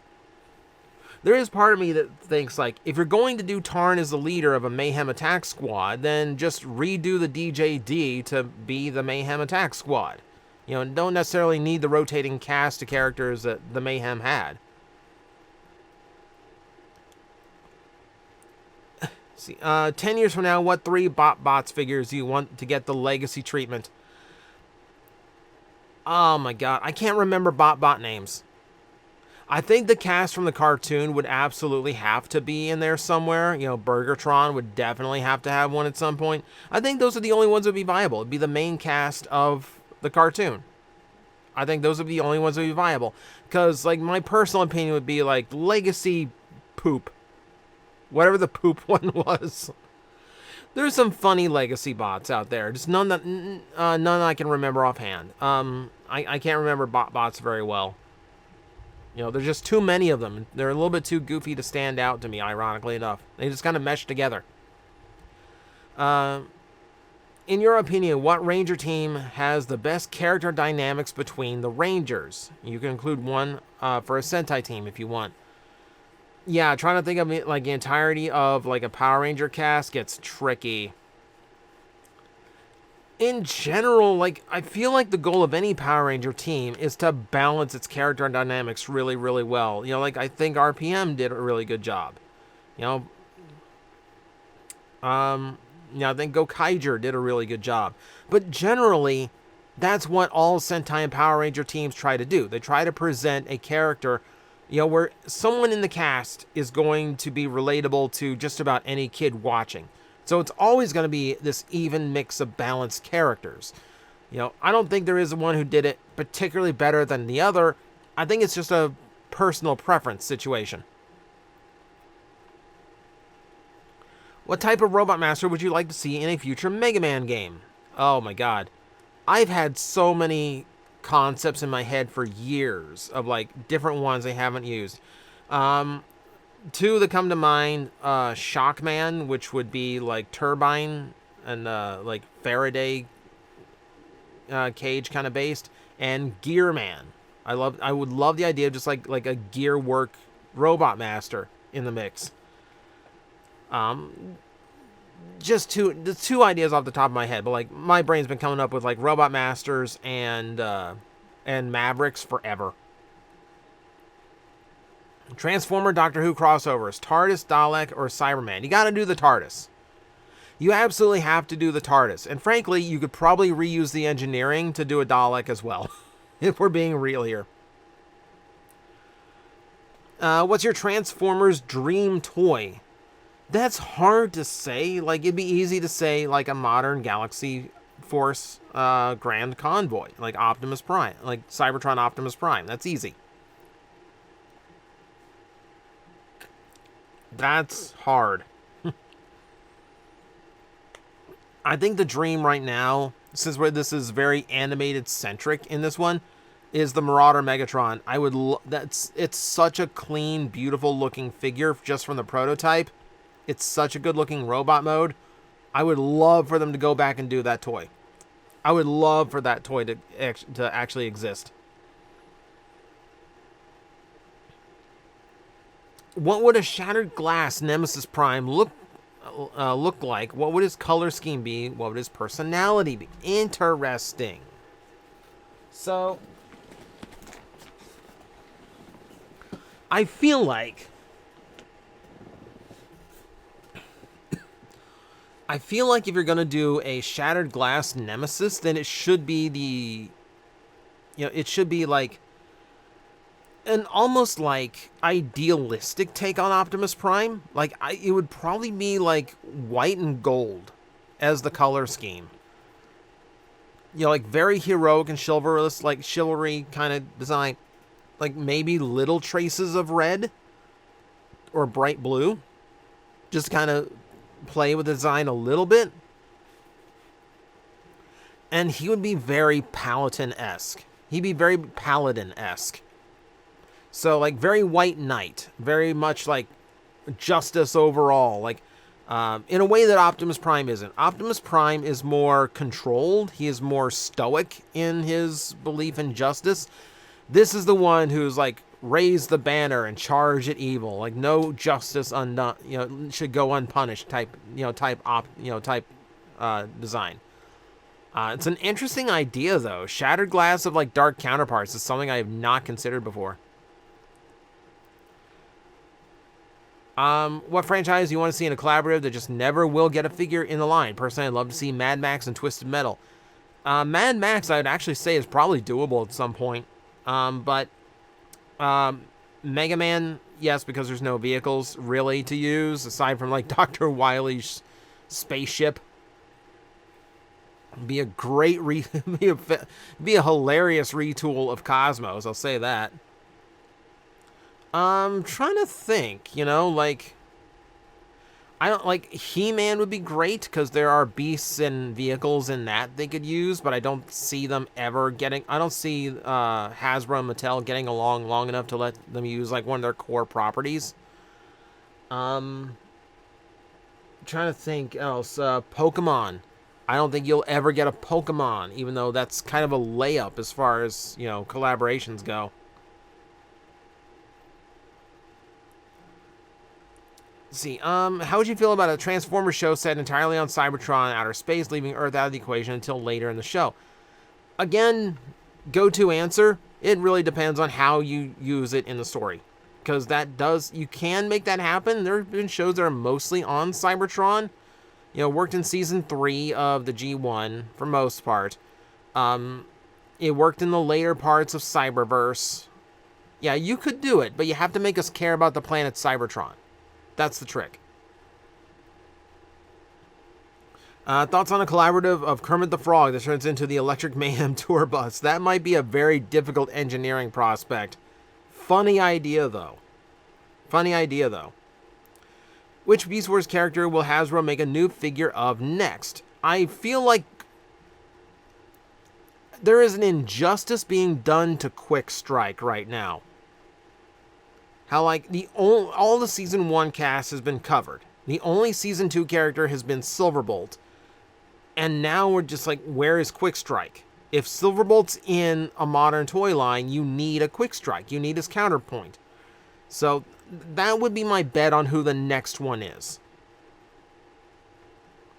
Wouldn't it be cool if we had a TF show where Sentinel is Autobot leader and Megatron and Optimus are still friends on Earth and their breakup and Sentinel's death happens in like season 2? To twist the ideals, maybe? You'd really have to figure out how they end up on Earth if Optimus and Megatron are still friends. That might be tricky. I don't know. You'd have to really balance that one, I feel like. You'd have to really figure out something good to make all that work. With enough retooling, do you think Legacy Scraphook would look good as Trail Cutter from the Transformers Prime toy line? I think that's a stretch. I think that would require so much retooling, you might as well just make a brand new toy. Also, you're dealing with the Junkion gimmick on Scraphook, which would not suit Trail Cutter. Is there a vehicle you're shocked isn't used more often for an alt mode? I'm shocked only one real taxi we have is Universe Overcharge. Taxis are actually getting a little bit dated. These days it's Uber and Lyft, which is any vehicle that pulls up. So, yeah, I think the day of the taxi might be done. However, the one that shocks me, because there is no official one of it, even as a minicon, is a bus. We still do not have a proper bus transformer. We almost had it with Transit, and then it got cut from the movie. What was your favorite He-Man toy growing up who isn't He-Man or Skeletor? Rattlor, because I really like the Snake Strike gimmick. And Stinkor. I actually like the skunk a lot. Do you ever find yourself getting into headcanon for any of your toys? Not really. Not a headcanon guy. I don't really like produce stories for figures, especially ones that already have fiction attached to them. I'd rather learn the fiction of a character I don't know about rather than coming up with something of my own. Any work of fiction or fictional character you feel like has made you more open-minded or accepted of those not like you, or a part of you didn't like? Hard to say, really.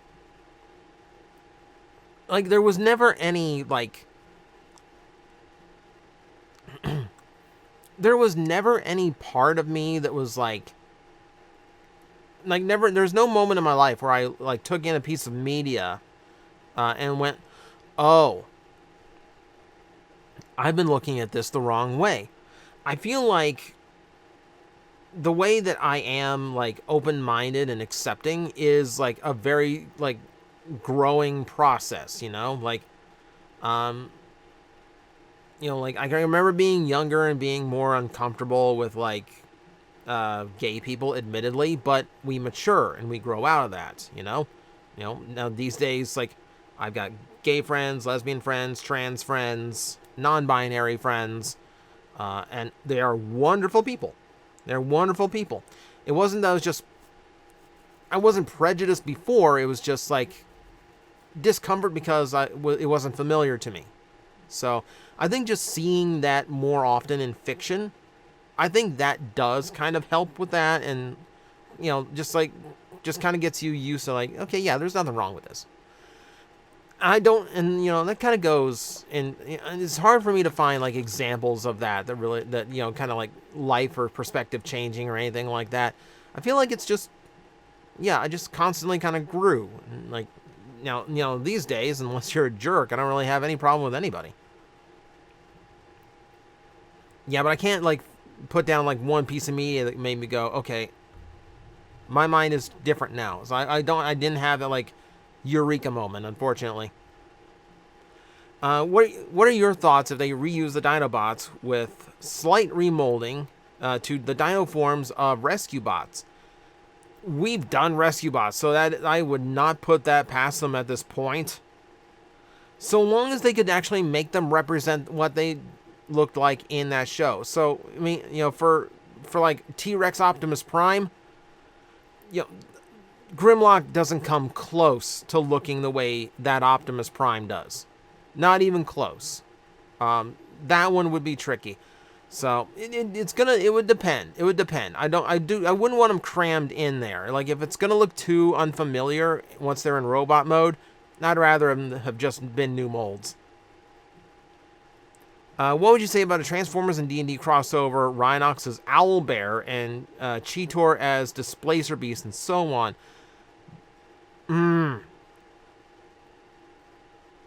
Proper Transformer characters from... Ooh. That would be nice. See, there's where you get Polar Claws. You redo an Owlbear. Or that's where that's who you name Chain Claw.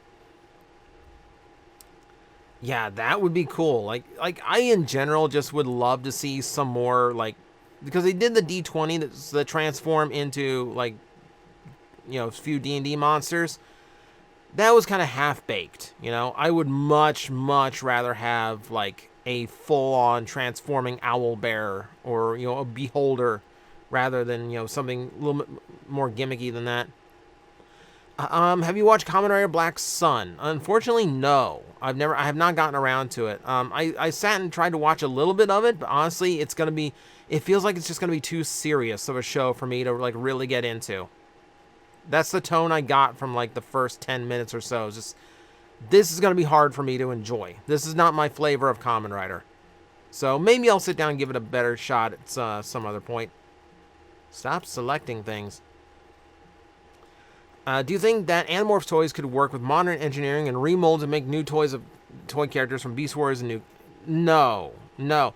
Your problem with Animorph toys is that they have to look humanoid. They have to look like humans in robot mode, and a lot of toys, that's asking a lot. I feel like that's asking way too much. I think that idea is doomed from the beginning. I don't think that's ever going to work. Not in a way that would be satisfying for Animorph fans. Do you think Cybertron Thunderblast would be a good figure to redo into a new toy line, considering her first and only toy was 4 out of 10 at best? You'd have to reduce her shell kibble a lot.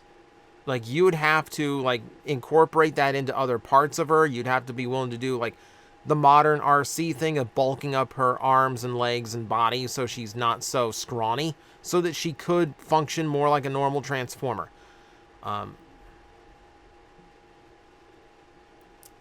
But yeah, you could redo her. You absolutely could. You said that you regret your logo color not being green, gold, and black. Why not change it? Branding. Branding. You know, it's like if Coca-Cola was suddenly in a green can next week, you just look at it and like bizarre. Like, why did you do that? Everyone knows you as the red can. So no, like once you're branded for as long as I've been branded, you're kind of stuck with it. So like it's got to be, you know, like I could add gold to the current color scheme, give it like a gold border or design, but I'm kind of stuck with the red and black. What Kirby ability would you choose to be most helpful in your daily life? Being able to swallow literal tons of things without gaining an ounce. It's an ability that no one really notices, but it's a very accurate one. Also, I'd be able to poop stars, which would be way easier. When do you think Hasbro will reveal the Omega Prime box art? I don't know. Like I literally have no clue. The time scale on that HasLab is so different than what we've had in the past. No way of telling. How would you think they would handle the main animated Decepticons? Will they scale with the Autobots? Will they make them smaller due to lack of spots in Leader and Commander class? I mean, that's the hard thing, is that they do need to be bigger than the Autobots to work. So but Blitzwing's going to be a leader because, you know, he's a triple changer. Lugnut would be a leader because he is much bulkier. I don't think the modern animated Autobots go above a Voyager. And I don't think that the modern animated Decepticon Voyager should go below a Voyager. You know, like Lockdown would be a Voyager class, even though his vehicle mode would be much more compact. You know, it does get hard because you're limited in leader and commander slots, but I don't think you could make them small. You just couldn't.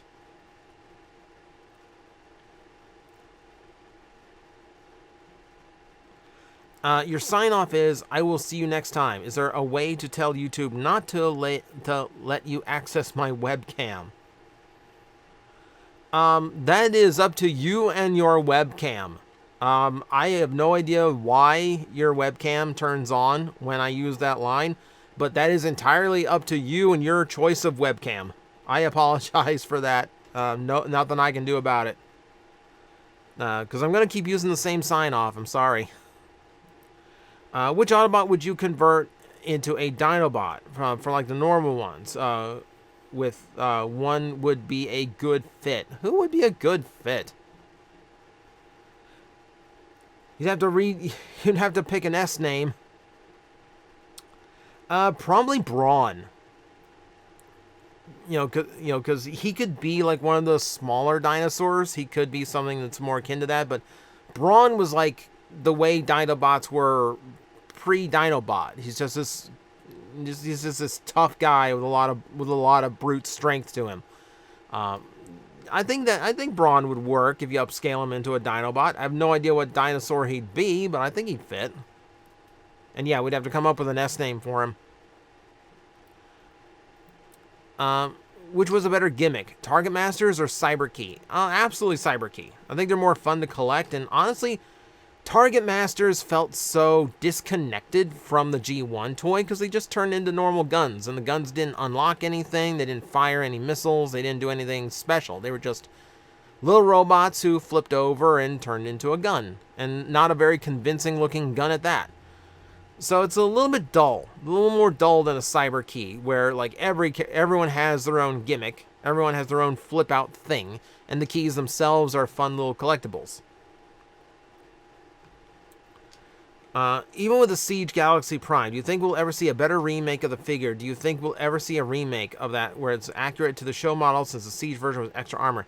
So, calling the Siege like a remake of the original is such a disgrace to the original, because it's not. Like, it's a super mode that's designed after Cybertron Optimus, but it certainly is not a remake of the original toy. Not even close. Not with a very G1 Optimus Prime at the center of it. I think we will at some point. If smaller commander is a thing now, I could absolutely see Galaxy Convoy getting a turn. I could absolutely see that. Like, if Star Convoy does well, Galaxy Convoy is probably going to follow it at some point. Favorite chicken nugget dipping sauce? Ranch. It's so basic, but it is. Is weight still one of the criteria Hasbro uses to determine the price of a figure? Not these days, no, because they kind of just price them according to the character and the part count. These days, the criteria is mostly about factory costs as far as like labor and how complex is it to build. That tends to be like a bigger, a bigger point than just like weight. Weight doesn't seem to be as much of a thing anymore. How well would Sonic and TMNT mesh during a crossover? It depends on how you like chili sauce on your pizza. That would work well. I mean, it's they're heroic teenage characters. Like, I could see Tails and Donatello getting along so well. Raph and Knuckles would get along so well. Sonic and Michelangelo probably, because they both goof off when there's no villain to fight. Hard to say what Leonardo would be doing during this. If it was like modern, like cool-headed Amy, if it was like it was like Sonic Boom or like Sonic Prime Amy, where she's more together, and like even like the IDW Amy, where she's more leader-minded, then yeah, maybe she gets along with Leonardo. Otherwise, I'm not sure. There's not a really good leader character in the Sonic franchise for intentionally so. Eggman and Krang getting together and just putting stuff together, or like Eggman and Stockman building things together, that would be a trip. There's a lot of really good comparisons, a lot of good mashups there. Which interpretation of Soundwave do you consider the best? It, again, depends on writing. I think all of them are well written for what they are. I like the IDW style one, where he's much more minded of like the Decepticon cause, and like his way is not exactly Megatron's way. Once he gets to take charge, he's more willing to work with Optimus Prime for the greater good of all Transformers and Decepticons, etc. Well, that expands Soundwave as a character. Prime Soundwave is great. Cyberverse Soundwave is surprisingly good. Cyberverse Soundwave is like a dark horse, really, really great Soundwave. Let's see.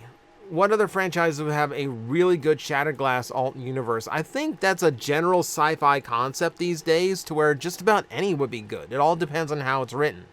It all has potential. What do you think of the new LEGO D&D minifigures? I wish I could find them. I've not seen a single store around me that stocks minifigures that has actually had them.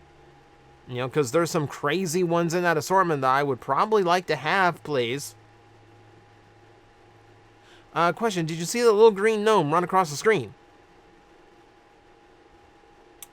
No. No, I'm sorry. Have you had your eyes checked lately? Just now I'm concerned. Would you agree that Tsuburaya is spoiling us? And I think Tsuburaya is feeding Ultraman fans very well, unlike Toei, or who is just kind of spoon feeding us a little bit at a time instead of giving us an actual meal. Who would win in a one-on-one match, Iron Man or Magneto? Magneto, unless Iron Man has time to prep armor that isn't magnetic. Because, like, even if you boil down to, like, individual components in the circuitry, literally everything built in that suit would have to be non-magnetic. If even anything Magneto could control, that whole suit's disabled. Have you seen the video Basics in Behavior? Nope. Favorite Kamen Rider from Kamen Rider Geats?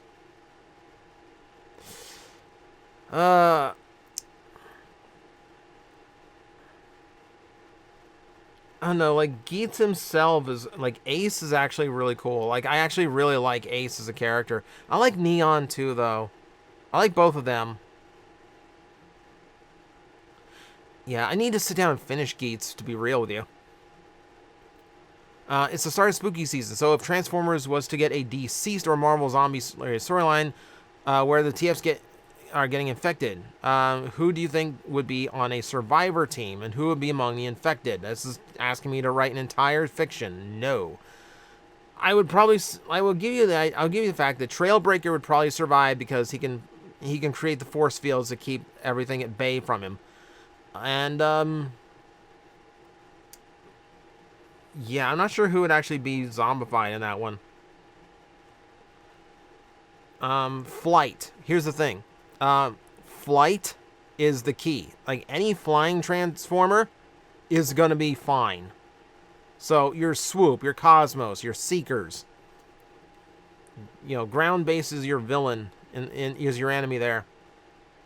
Do you think we will get a Lear-class Scar? Unfortunately, no, because he just doesn't appear in any fiction to warrant a $55 toy. I wish we would. I would love more Scar. I want an Ankylosaurus. I want more Ankylosaurus Transformers. Do you like Lady Gaga music? I mean, if it comes on the radio, I won't turn it off. But, like, I don't follow her or anything. I don't know any of her albums. I don't have a favorite song. So, that's as far as I go there. What are your thoughts on Beast Wars Uprising? Good concept. Good concept. I wish the fiction was a little bit more digestible, because it's so scattered about on the TF wiki. And I'd love to give it a full read at some point, if I can find some way of, like, having it all organized in front of me, and if, like, the comics that went along with them were actually available. What would be the funniest alt mode? Really depends on what you're going for here. You know, like a smart car would be a funny alt mode. A Cybertruck would be a funny alt mode for the wrong reasons. What else would be good? What else would be good? Venus Flytrap might be funny. Clown car. A clown car that fits an exorbitant amount of mini-cons inside.